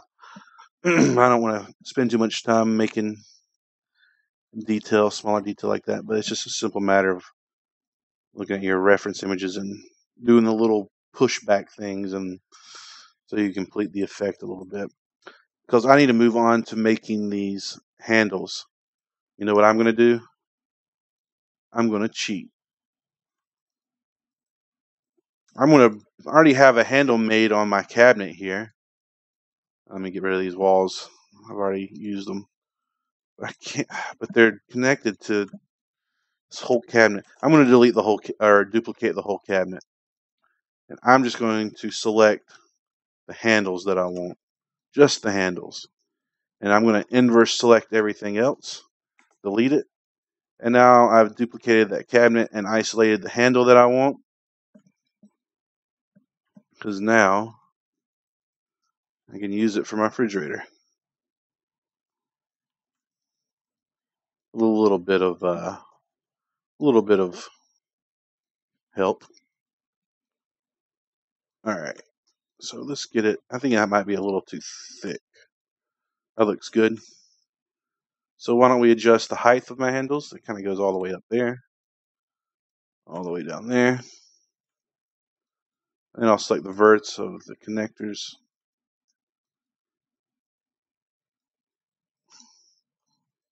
Handle of my fridge is made. Just duplicate it on over.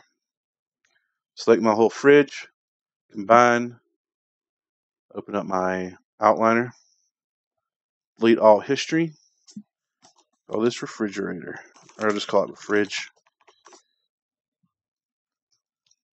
and add that to the kitchen layer. And there are the 3 pieces of my kitchen that I'm requiring for you guys. Awesome. All right, let's bring back everything and take a look at what we got so far. I'll go to shading and turn backface culling back on. Alright, so I'm going to make a dining room area, kind of like right here. So I'm going to make a dining room table, some chairs, and a chandelier.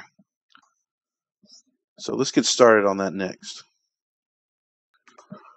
So let's make that table now. So I'm going to go back to my asset list. And let's see what kind of table I decided to make. There we go. This is a funny little table. It has some interesting geometry going on. The legs have some interesting curvature work going on, so it's a little bit more ornate, a little bit more interesting than it's just a standard table. All right, so let's go ahead and make that. Again, I'll kind of leave my house the way it is. And why don't I get the top of my table made first in the context of my house here, so I can get the dimensions properly suited. All right, so I'll bring it just right beyond there. I'm going to bring it up to about waist height rather. Scale it to be about so long. And let's make some depth. That's a little too tall, I think, actually. And why don't I do a center pivot so I can, there we go, make it a little bit smaller. All right, so now that I got the kind of dimensions I want for my table here, I'm going to hide everything because I'm going to be using some mirror duplication for this guy. So I'm not going to mess with the height. I'm going to keep the height where it is, but I am going to do a center pivot again to make sure I'm right in the center of my table. And I'm going to center it. Why don't I do a top view so I can see exactly where my 0 axes are. And I'm going to center it on the X and Z axis. So now that my table's centered right in the X and Z, I'm going to keep it at the Y so I know how tall I can make my table. Actually, I'm going to bring it down just a little bit even more. I'm just guessing at that, but I think it'll work. And I'm going to zero out my channel box by freezing my transformations. Modify freeze transformations right there. And I'm going to keep an eye on my concept art or my reference image.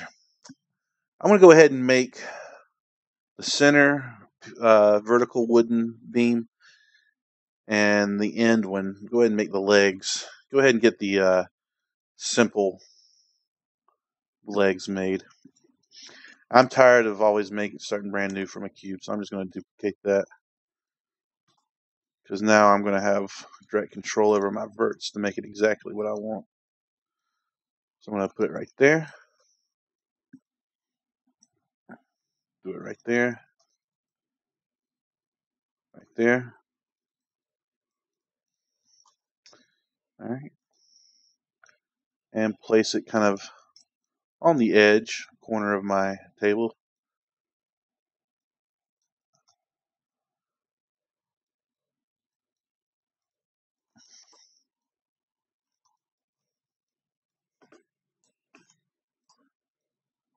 Bring it down like so. And why don't I position this right in the center?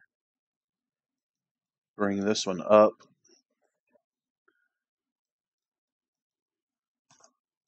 And why don't I go ahead and do the horizontal one? Let's do a 90-degree angle rotation right there. Bring in those verts, kind of get it, snap it to my tables. Looks like my verts got off a little bit in the center here, so I'll select that. And since I will be mirror duplicating this one, I'm going to select just this end face right here, delete it. Something I'm noticing with the dimensions of my table, I'm not giving myself much room to work with this interesting detail right here. See how narrow I have it right there? So either I have my legs too thick or my table's not deep enough. So why don't I fix that? That's a simple fix. That's looking a little bit closer to what I want. And I'm going to scale this down a little bit. I want it to kind of be a little bit smaller so you can see that the woodworker was kind of just insetting it like so. I think I need to pull that up to like right there. Well, let's look at the reference image again. It almost looks completely flush though right there. So maybe I need to do something like this. Snap it to the top of that one. And then since I scaled this down to fit in that one, looks like I need to scale this table. So I'm going to select the verts on this side, snap them to the dimensions of this beam right there. And now I kind of have a seamless design going on here. Inset right there, flush on these two right there because I snapped those verts. So I'm going to look at it from, let's see, what view do we want? We want to look at it from the side here. So I can make this nice little curved pattern here. So what's interesting is it curves. We have a vertical piece right here, and then it curves into it. So we know exactly how this curves. Why don't we go ahead and make this vertical? So I'm going to snap the pivot point by holding down D and the V key. Snap my pivot point to this end of that right there. And then I'm going to kind of inset it in. We'll figure out how to make these shapes flush with one another in a second. So I'm kind of just insetting them right now. I'm going to use my multi-cut tool right now. I'm going to hold down Shift. I'm going to slice right in line with these details right here. Great. So since I've sliced, hold down Shift outside of the model. It slices it all the way through. So now I get kind of a perfect shape for this piece right here. That's good stuff. So now I can take this and kind of, let's look at my concept art once more. There's a little bit of room right there, which looks like we got. And then it just kind of curves up. Where does it curve up to? Kind of towards the top part of this diagonal beam. So let's rotate it up a little bit more. So right there. All right. So I'm going to use my multi-cut tool again. Outside of my model, I'm going to hold down Shift and just drag straight down. And then this one's a little bit more interesting. Shift allows you to snap, but I don't need to snap here because it's not completely like, I can't get that snap angle exactly to match up with this table. So I'm just going to click outside of my model and just slice. I'm going to zoom in so I can get it perfect. Start out right there and then go somewhere like right there. So now I got perfect dimensions on this.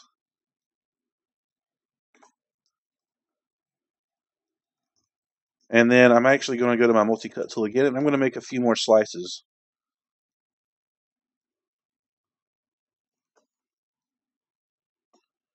There we go. Why did I slice? Why didn't I just insert an edge loop tool? Because look, we're kind of getting it's kind of following the contours of my, and that, I don't know how much I like that. Because I want verticals, so all I have to do now to get that curvature is just boom, boom, and boom. Wait, I think I had it like right there. Bring it slightly up. And I guess I can just idle. I guess after all, I did get these kind of slanted edge loops. That looks good. Ugh, it's getting fatter up top there. It's not what I want. I'm going to try to keep the same width.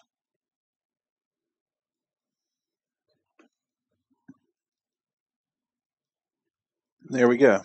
There's that perfect shape. Alright, so now all I have to do is select all the pieces I want to mirror across the z-axis. I'll freeze those transforms. Duplicate, -1 scale on the z. That was terrible.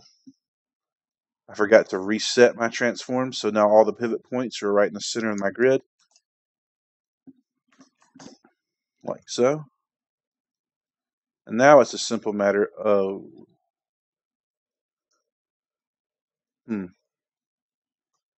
well, I guess I need to put the center of this table. I think that table is a little too long, to be honest, from what I believe. So I'm just snapping the width now, making a new length of my table, but snapping these verts in the center of the grid for mirror duplication.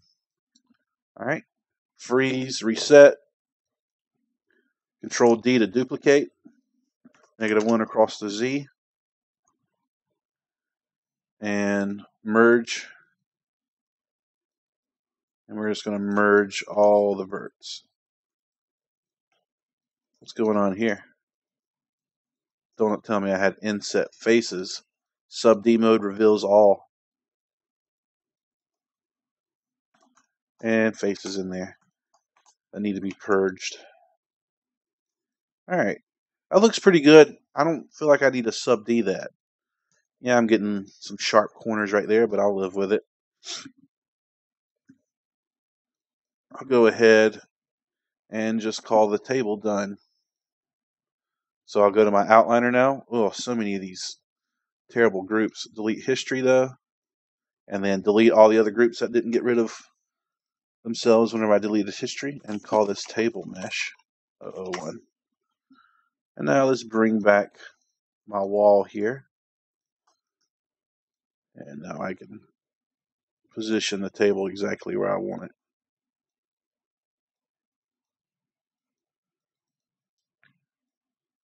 Okay.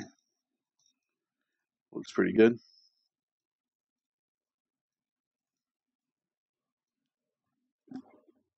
Is that a little tall for the table, maybe?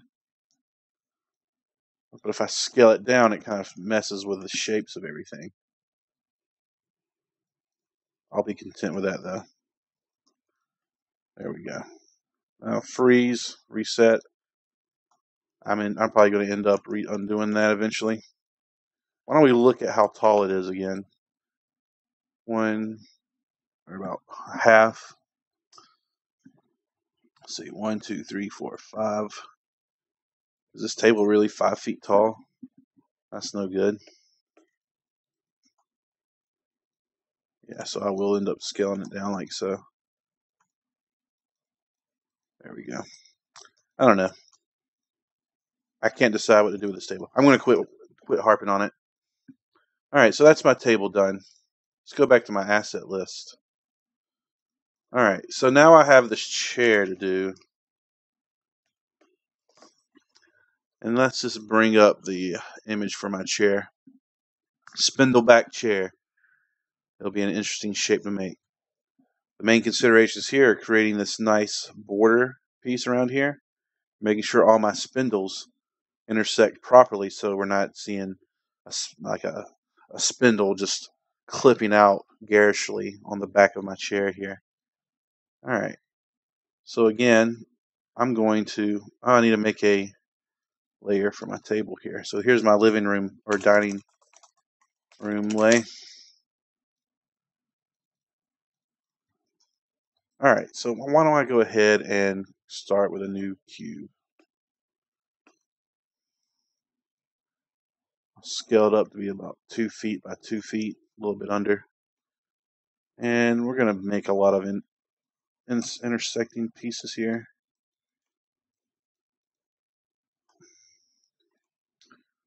All right. Now I got to figure out the shape of this chair. The seat of my chair here. So I'll do about that thick. All right, so it's kind of roundish, but not quite. So why don't we account for that? Do some insert edge loops right there and right there.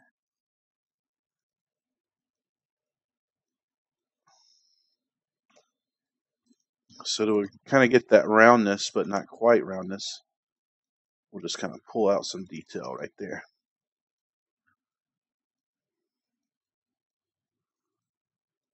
There we go. And since it's a chair, I'm going to kind of curve it down like so. for the tushy to sit.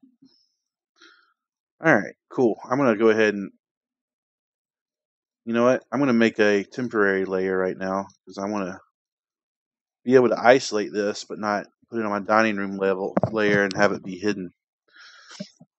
All right, now is the time for the back of my chair here. So I need to have a few considerations to make here. Should I do this by hand or should I use an extrude? Let's try it by hand. We'll see what the difference between extrusion using NURBS and then using a polygonal modeling workflow to create something that the extrude can do. So first I'll go ahead and I'll use a mirror duplication workflow. Let's get it a little bit thinner than it is wide. And we're ready to start extruding this bad boy. So is that the side or the front? This is the front. So that's my trying to get orientated. Okay, so that's actually the front of my chair. So I'm going to slide this back over here. All right. So I'm going to take this top face here and just extrude it up. Okay.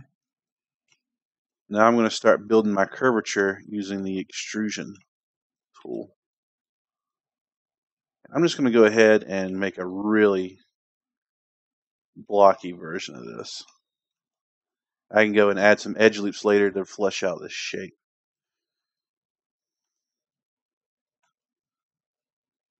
Okay.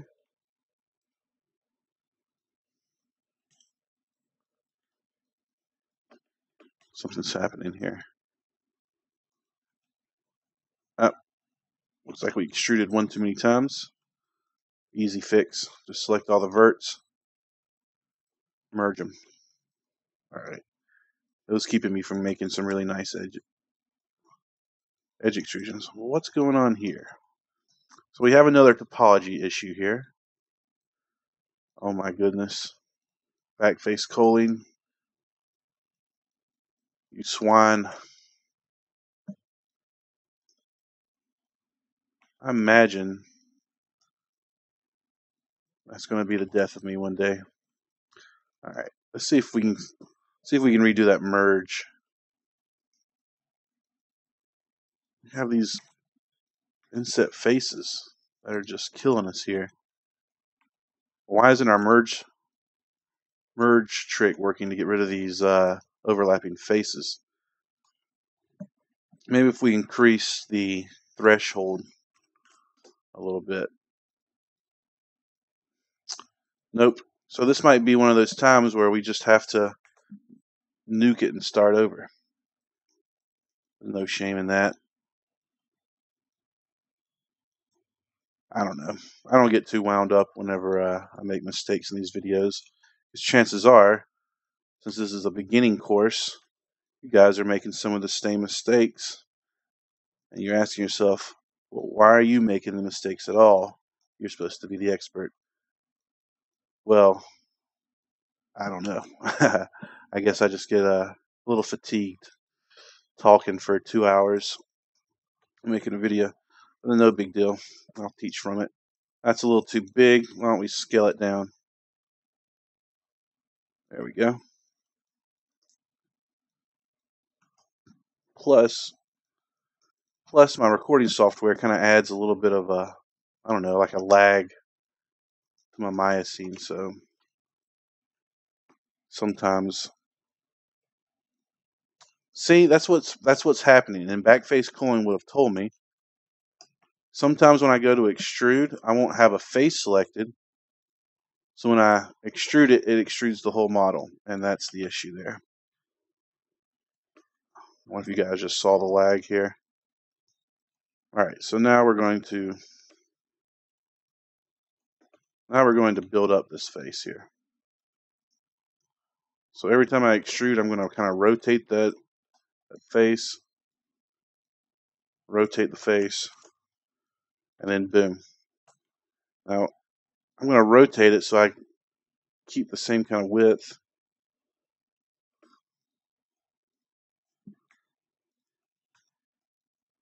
Is my keyboard messing up? All right, back in track. Back on task. There we go. So I'll insert the extra little edge loop there so I can resize it. Snap that top there. And something I've noticed sometimes whenever you're making these curvy patterns, sometimes the width of your object will get messed up if you don't rotate it exactly right as you're extruding along these bends. So going back and making sure it's not like crinkled like that really helps. So paying special attention to that. All right. So I am going to sub-D this, so I'm not going to worry too much about adding too many verts there. I just want to get that shape pronounced. All right. And I can already see that it's not exactly the shape that I want. So I want to I think it kind of flares out a little bit maybe. Yeah, that's what I want.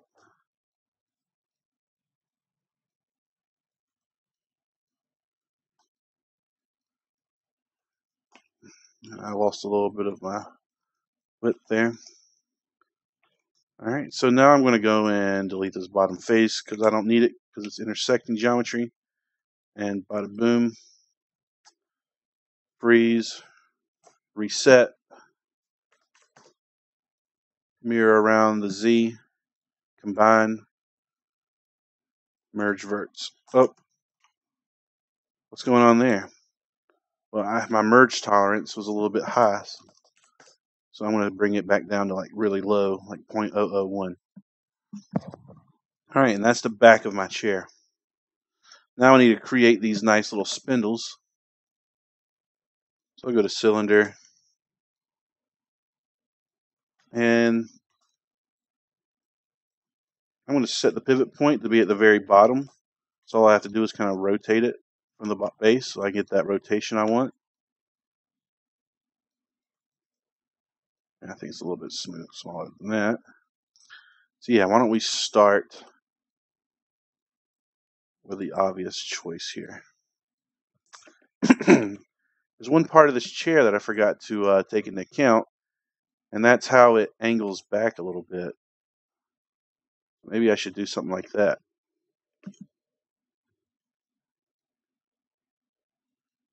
All right, maybe that was too much. There we go. It angles back a little bit. And in fact, I think I'm actually going to push these verts back a little bit.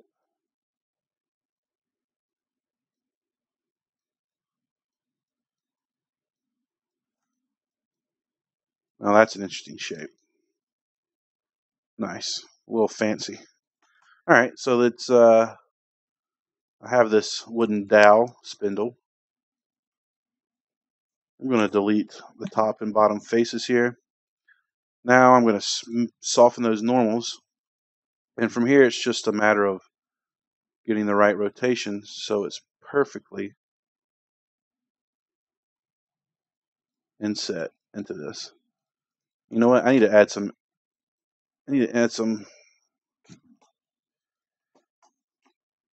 Insert edge loop. There we go.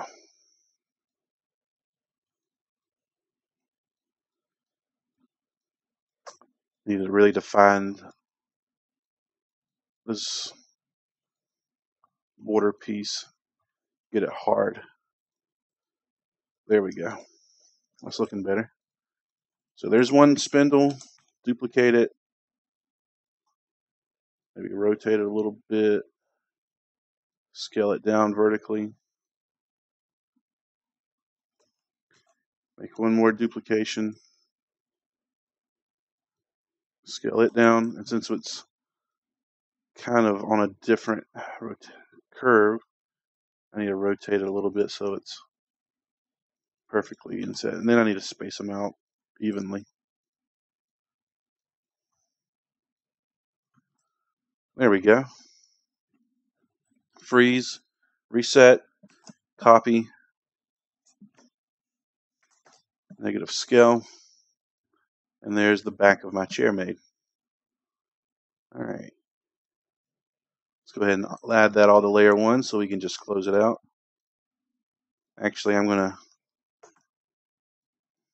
yeah, I'll make a new cylinder. I was going to try to reuse one of those, but probably be just as fast to do this. Now I need to make the legs of this guy.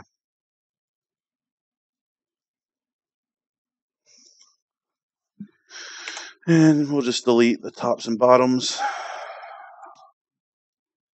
There we go. And why don't I position this? That's a huge leg, so I need to scale it down a little bit. Rotate it that way and rotate it out. Now, since I set the pivot at the cap of that cylinder, I can just scale straight from the top of it and extend those legs out as far as I need to. Let's do about 2.5 feet, maybe 3. Looks good. I think it's too thick though. There we go. Soften those edge normals. Freeze, reset, and do the mirror duplication dance. And that way we're getting exactly symmetrical legs coming out. All right. Create one more cylinder for the supports down here. So let's rotate it in to a 90-degree projection.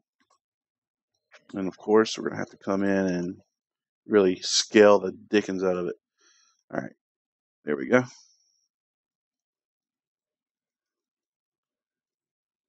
Soften. Again, we'll delete the end caps off of the cylinder because we're never going to see them. Freeze. And then I'll do the centerpiece right here. Maybe make it a little bit smaller so it insets more easily into that. Put it in the center there. So now we're perfectly set up to do a mirror duplication along. There we go. So nothing new here. All right, so why don't we combine everything? I need to merge these verts right there though. And that's my chair made. Okay. So let's go and do the cleanup in my outliner next. Delete all by history. Chair mesh 001. Let's delete that temporary layer we made. Now let's figure out the exact scale we need. Let me bring in my floor here.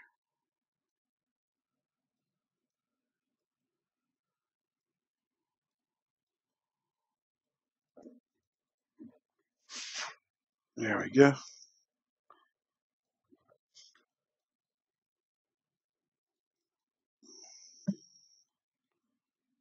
Just getting the eye for the proportions. And we'll just kind of place them like so. All right, great. Let's take a look at our progress so far.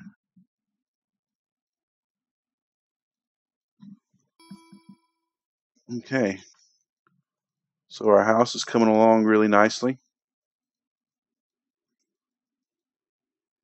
Okay, so all that's left to do now is the chandelier. So why don't we take a look at the chandelier's reference art we have. All right, let me bring up my asset list. It's becoming really invaluable during my workflow, being able to look at it, like at all the things I have easily. So this is probably the most complex shape to make in this video. So let's discuss it a little bit. First, we have this hook that scales larger to about right here, so it expands and then comes down here. We have some chains we need to make. We have this really weird, like spindly, like DNA helix pattern here that we can actually use the helix primitive for. And then we'll extrude out using some NURBs making this stuff. So there's a few different very rarely used primitives we're going to be using, and some really neat NURBs modeling techniques we're going to use to get this shape just right. So let's get started. All right. So I'm going to go to set all layers. I'm holding right click. Just holding right click anywhere here. Set all layers to invisible. And it looks like I need to add these to the dining room.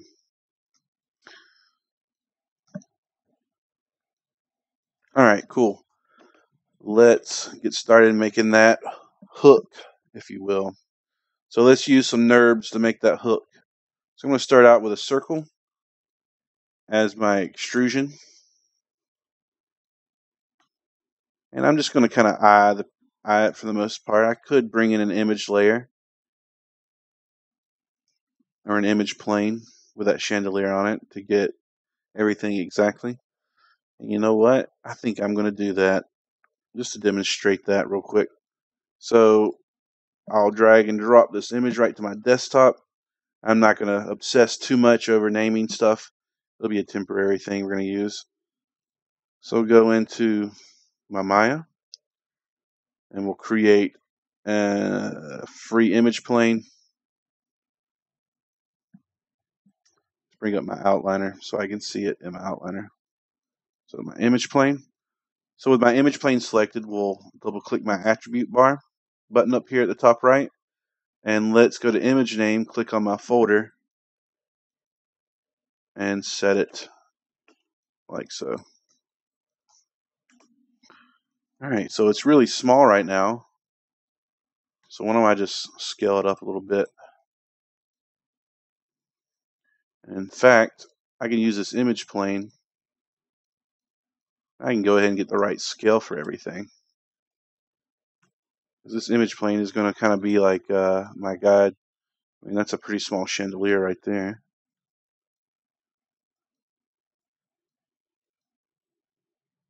Maybe a little bit bigger.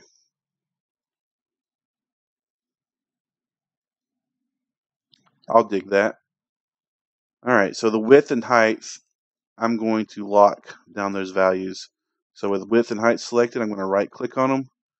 I'm going to lock selected. Well, actually, I guess I needed to lock down the scale. So I can't scale this guy anymore, but I can zero out. So I got the right scale for my chandelier. And I'm going to make a temporary layer for my image plane. Just lock it out. And I'm going to push it back a little bit into the distance. Gotcha.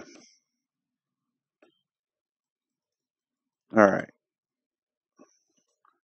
So why don't we take this circle here.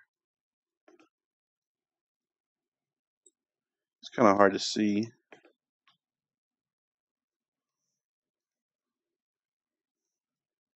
Kind of hard to see the diameter of the, so why don't I just hide that image plane? There, now I can see the diameter. I'm just hiding the layer I put it on. So white. Alright, so now I have the diameter of my hook made. Why don't we use the CV curve tool to create its path.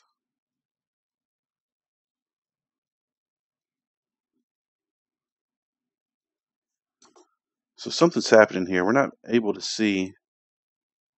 I know why. Because my image plane is on the wrong side. There we go. So notice how I can't see the curves over here until I bring it on the other side. Alright. So I'm not going to delete this curve. I can just continue off where I left with the add points tool. There we go. We'll bring it down to about right there. We'll press enter. And why don't we tweak it a little bit, get the exact kind of curvature we want.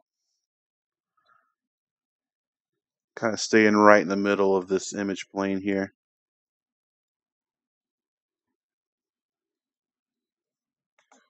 I'm going to delete some edit points. I don't need that many, I don't think.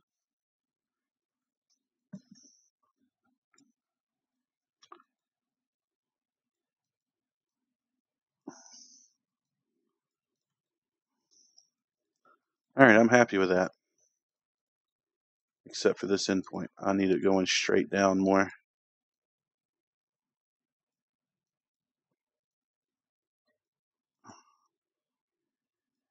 There we go. And I'll use, where is that tool at? I'm going to zero out the position of my diameter curve. And I'm going to get it right on the tip there, then hold down C and see how it snaps to the curvature. There we go. Holding down C will snap to a curve. So I will now extrude, surface, extrude. And that looks pretty good, except we're missing one of the finer details of this hook, in that it scales out. Starts kind of small and then scales. Alright, well, surface, extrude. Oh, scale.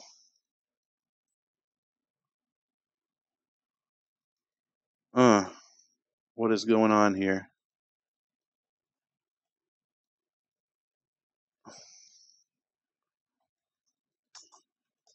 I think when we scale it, it gets a little messed up with how it intersects.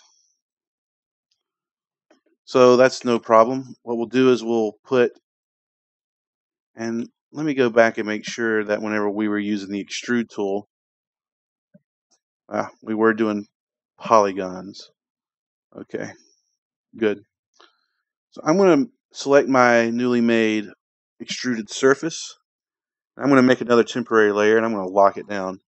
Now I'm going to be able to come in here with my curve tool. I haven't deleted my history, so now I can edit my curve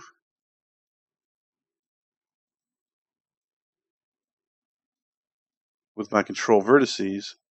And then rather than using my curve to follow along on the reference image, I'm going to adjust my reference image based on what's going on.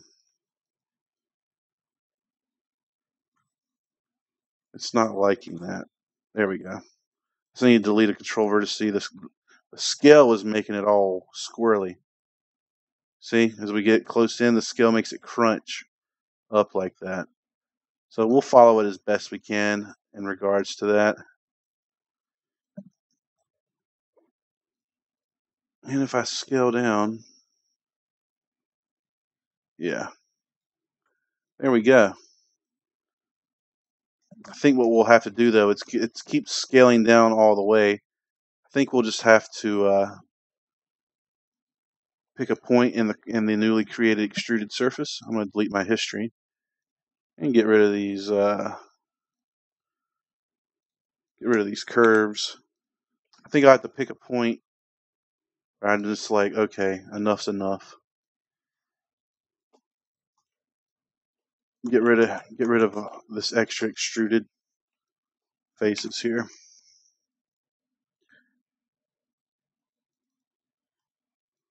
And then I'll just flatten this out. Oh, yep, that's what I want to do. And then I'll just extrude from here, do an edge extrusion from here. That way I'm getting the same length, width all the way down. That's where I want to be. Sorry for jumping around so much. All right, and then I'll just scale up there, kind of creating this little crinkly area. All right, so I'm going to ignore the helix pattern real quick, but I am going to extrude back in and continue down with the main part of this chandelier. I need to scale that down just a little bit more. That's closer to the shape I want. It's actually not the shape I want. So I'm going to select the edges on this cylinder here and just scale them. So there we go. And then when I scaled those edges down, this kind of came down. So I'm going to just snap those back up and go from right here. And then I think I need to extrude these edges out again. Oh, let me go into edges because I don't have a face to extrude. I got to extrude edges here.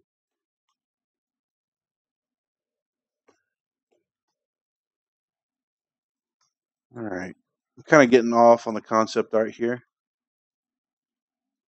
but we'll use it to our best of our ability.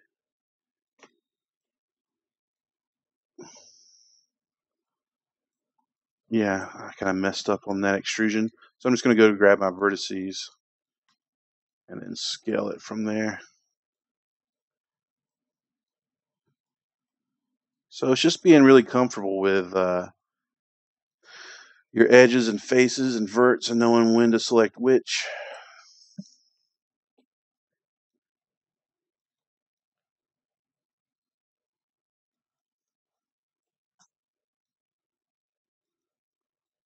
And that'll finish that shape off. All right.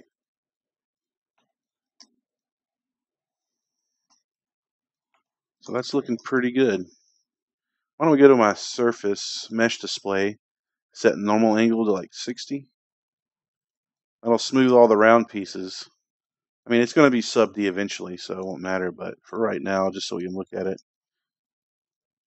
It looks like we need to close out this bottom cap right here. So I'll bring these up and in. And all the other little guys will come shooting right down off of it. Like so. I'm not going to worry too much about the little crinkles right here. I'm just not going to dwell on it. Okay, what we need to do next is why don't we go ahead and make the candlesticks. So I'll lock down my main shape that I just made. This was all done from a poly NURBS extrusion, or a NURBS to poly extrusion technique. So doing a lot of work for us, especially when we convert it to polygons right when we extruded. We were able just to use some of our polygonal modeling techniques to continue with that shape. So now I'm going to use the same extrusion tool or method to extrude out these little spindly arms. I'm going to get, and I don't think this arm right here is directly right in front of us. I think it's turned a little bit. I'm still going to base my curve on it because it'll help me keep my curve really smooth and not, all lopsided. So not too many control verts, just where I need them.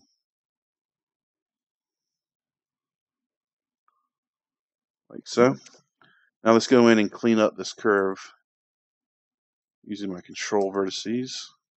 So we're not matching the control vertices to the reference picture.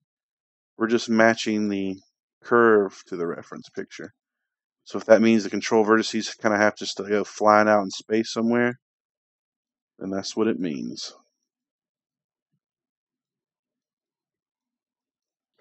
See how using that reference image, I have a nice curve now.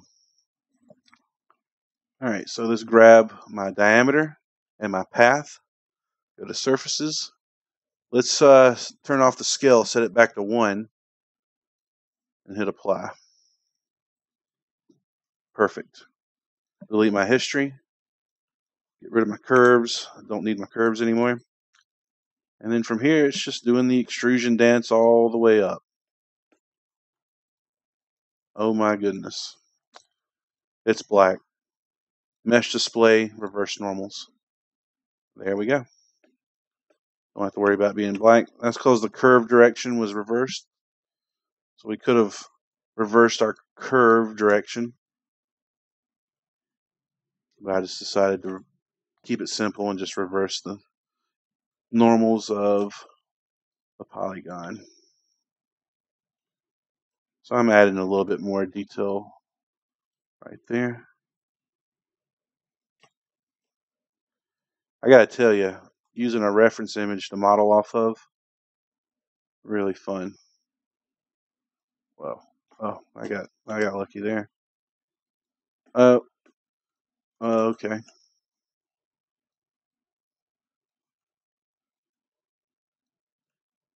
Yeah, looks like having trouble scaling it just right, and right there. Okay.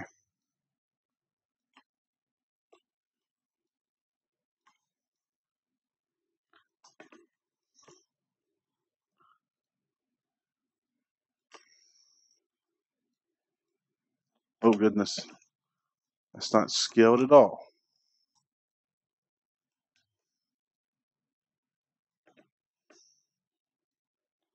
Since it's so white, I'm having trouble seeing it. Might have been helpful in Photoshop to go in and isolate the white background from the actual model, so all I saw was a chandelier. And then just for the little light bulb thing right here, I kind of just take artistic liberties. In fact, I can just start matching it any way I want, because it's kind of lopsided, so I can match that shape all day long.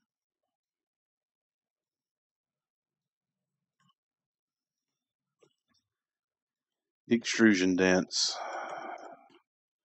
Really easy to do whenever you have a good reference image to work from, like I do. Alright, I just need to go down here and fix whatever is going on right there. In fact, since I was a little off anyway, now that I got the outline made perfectly, I can actually go in and fix so it's more centered with the stalk.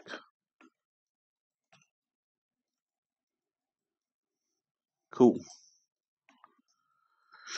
Alright, before I duplicate this all the way around, I'm going to add some support edge loops to get this shape perfect.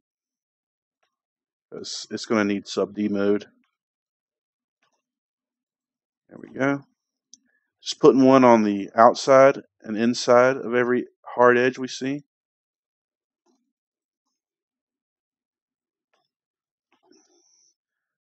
This is kind of more of a gradual bend right there, so only put one support edge loop on that one. But things where it's like a hard 90-degree edge, yeah, I typically put an edge loop on either side of all the bends. I don't know where that was going.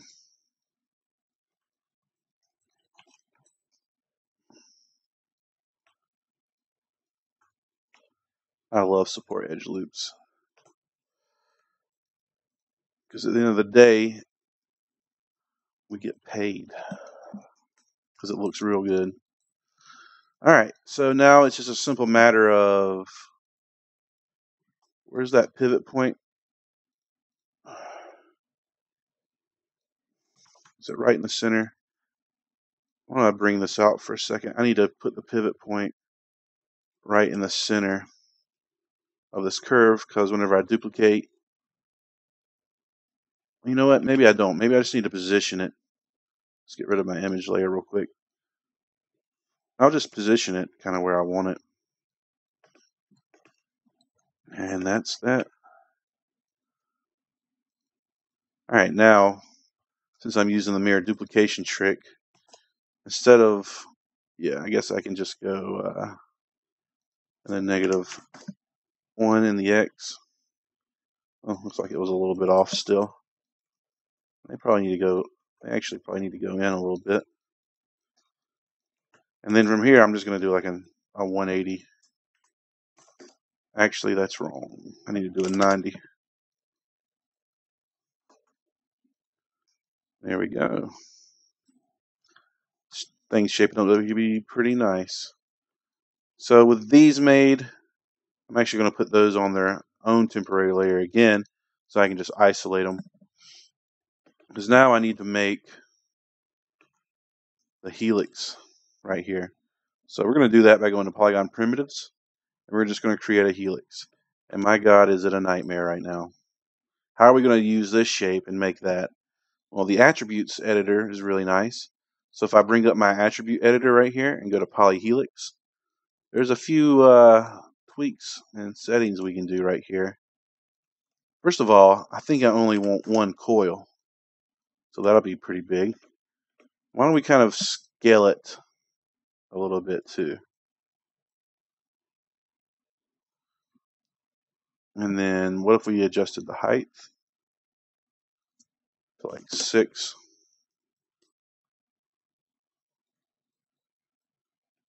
Let's check the progress. I think we need to increase the width. Not the width of not the width of the overall helix. See, and if you don't adjust it with the height over here, see how the diameter stays the same over there? If I do this, then we get this really weird looking oblong diameter. So that's why I'm working with that tool is important.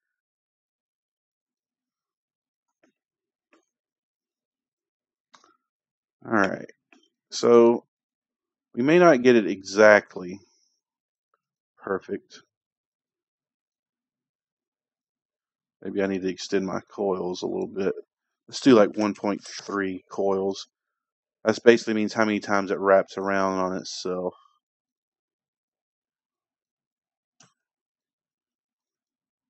And we'll go into sub D node just to make sure we're getting it right.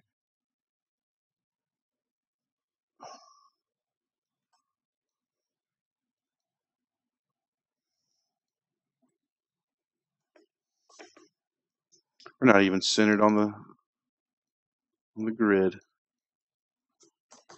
That was causing the weird clipping that we saw.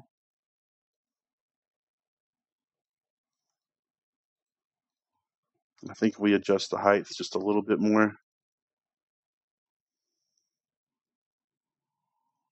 maybe scale it down. I'm going to fudge some things. All right, so we're having trouble kind of just getting it exactly hidden in there. That's where we take artistic liberty. And be like, you know what? Okay. So I'm scaling it, and then we're getting some weird issues going on. So I'm going to select all the verts on the top and bottom of these pieces right here. Now I'm going to scale it.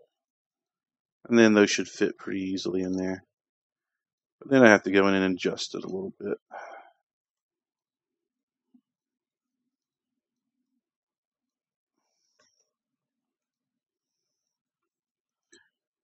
I want to even scale this out even more.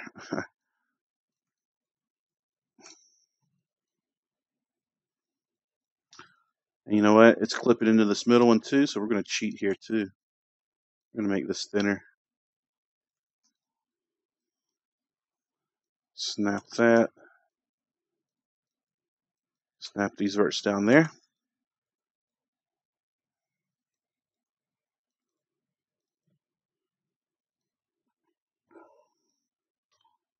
We're just going to keep tweaking these settings until, there we go, the radius is what we wanted. Now it's getting plenty of clearance.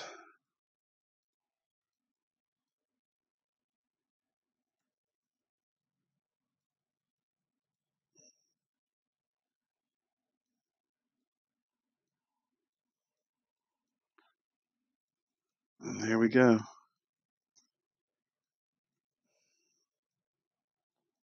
I love artistic license. Freeze, rotate, freeze transformations.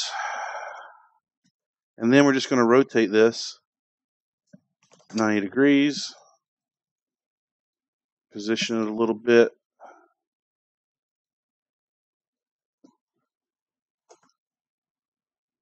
And then we'll just rotate them again. Position them yet again. Actually, I don't like that. I'm going to do one at a time. Then we'll do a 180 on this one. Bring that one in and over.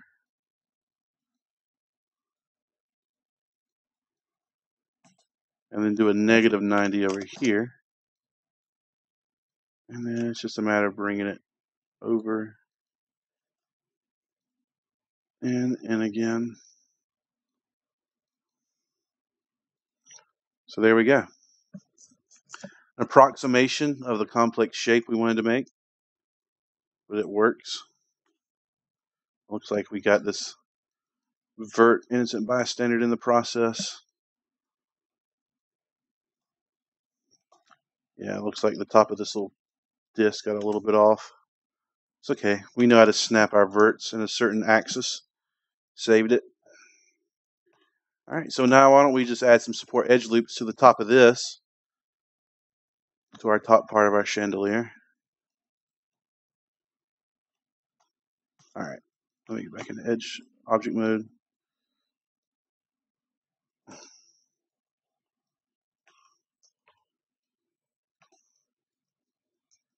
There we go. Our edge loops help us keep form while in sub D mode without sacrificing our hard edges where we want them. Basically, I'm just defining all the hard edges on my sub D model.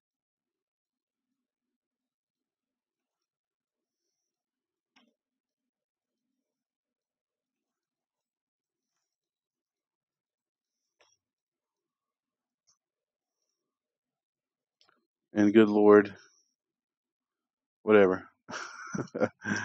we lost some of our width or our dimensions there, so I'm just gonna make it bigger. Whenever we sub-D'd it, yeah. All right, so let's bring back that, and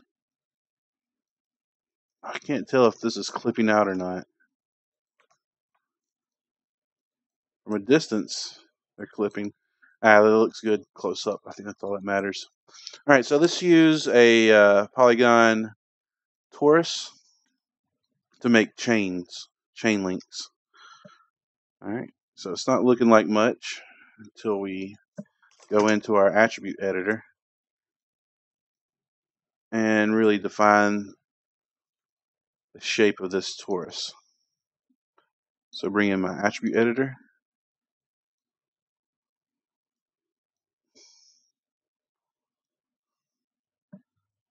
And we're just going to really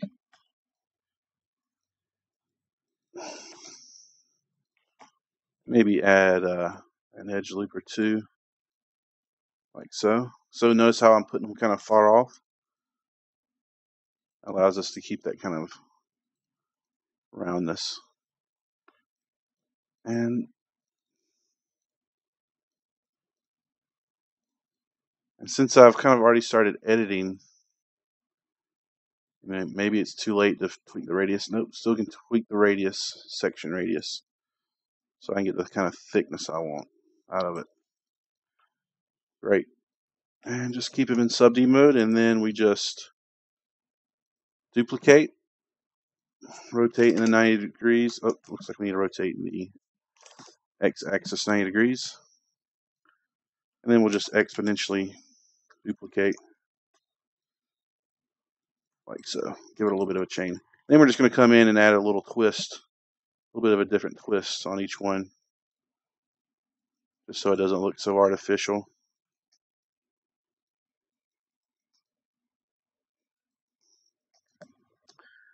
And that is our chandelier made. All right. So I'm going to combine it all now. Delete history, freedom transform. Let's bring up my outliners so we can delete that image plane now. Chandelier, mesh, 1. And let's set all layers to visible. And since our image plane was already scaled, the way we wanted. I don't have to worry about the size of it too much. I'm just going to put it over my dining room table. And I've made a few too many links of chain. That's okay. I'll just do something like that. Makes it look like there's a hook in the ceiling we're attached to. I'm not going to spend too much time on that. Let's bring it out a little bit. And that's my chandelier made for my dining room table. I think that's a little too low.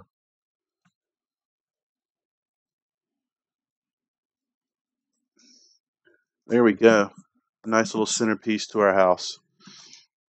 All right, so I'm going to select, lock down my living room, put my chandelier in my dining room level.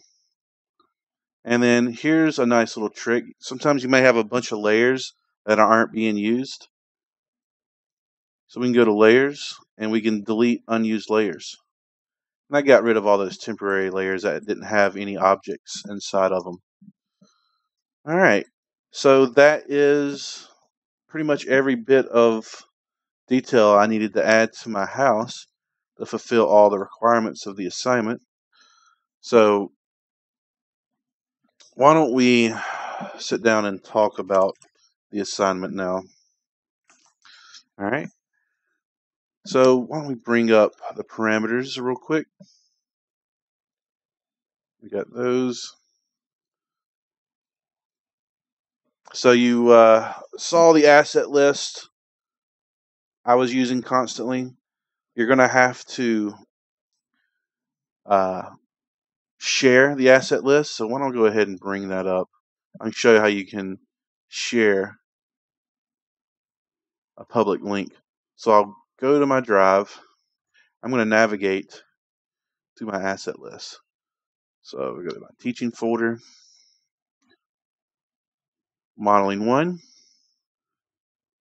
modeling house interior, and let's bring up my house interior asset. So to make this viewable for me, we'll go to File, Publish to Web, and we'll hit Publish. Yeah, I'm sure about that. And then this hyperlink right here, I'll copy and paste. And then if I use that hyperlink and just paste it in there, I get a nice, quick spreadsheet link to it. And yeah, it's kind of going over here, but that's fine. So I'm going to want to see this hyperlink. So you need to include that in your turn-in. You know, maybe make a little notepad file with it. Because I want you guys using Google Drive on this. So I really want you to figure out how to do that share I just did. Or you can input the URL and the text box when you turn in the project. I'll make it where you can turn in a file and input text. So I'm going to want to see an asset list like this and links to all your reference images like so. And I'm going to want to see the interior structure of your house. So walls, floor, ceiling, and the molding around the tops and bottoms. I want to see you make a living room. So you're going to have one piece of sitting furniture like a couch or a lazy boy. And then table furniture like a coffee table or an end table. So in a decor item of your choice, I did the rug. And I kind of cheated on that because I also had a chimney place that I did right in front of it. And then I want you to make a kitchen. So you'll have a countertop. And if you want to add cabinets, you can, but I'm not going to require it. And then I want to see you put a sink in those counters. Then I want to either see you make a refrigerator or a dishwasher or a stove or maybe a toaster. Some kind of electronic appliance, blender works inside your kitchen. And then one room of choice. I did a dining room, but you're going to have to do at least 3 models for your room of choice. So you can do a bathroom, a dining room, a reading room, like an office with a bookcase and stuff like that. Just something. I'm giving you guys a little bit of choice. But the main thing is I want you building your interior structure and 9 different models for 3 different rooms. All right. It can be a lot, so pace yourself. Don't pick some challenging things to do, but don't pick 9 really challenging things to do. You know, I had a good mix of, you know, simple, like this coffee table, and then the cabinets were pretty simple, and that refrigerator wasn't too challenging. And then I had things like the chandelier and the spindle back chair. and even the couch was a little bit trickier to do. And of course, the sink's going to be, you know, something to consider as well. But using the techniques I showed you, you should be fine. So you're going to make your whole interior house. Keep in mind that I'm definitely going to have organized layers and a nice outliner. You guys probably will need it too, just to be able to navigate and build things inside your scene. So definitely have those, unlocked. Definitely have those made and be using those. All right, so this video was rather long, so I'm going to go ahead and end it now. And be sure to check out the outliner. Have any questions, just let me know.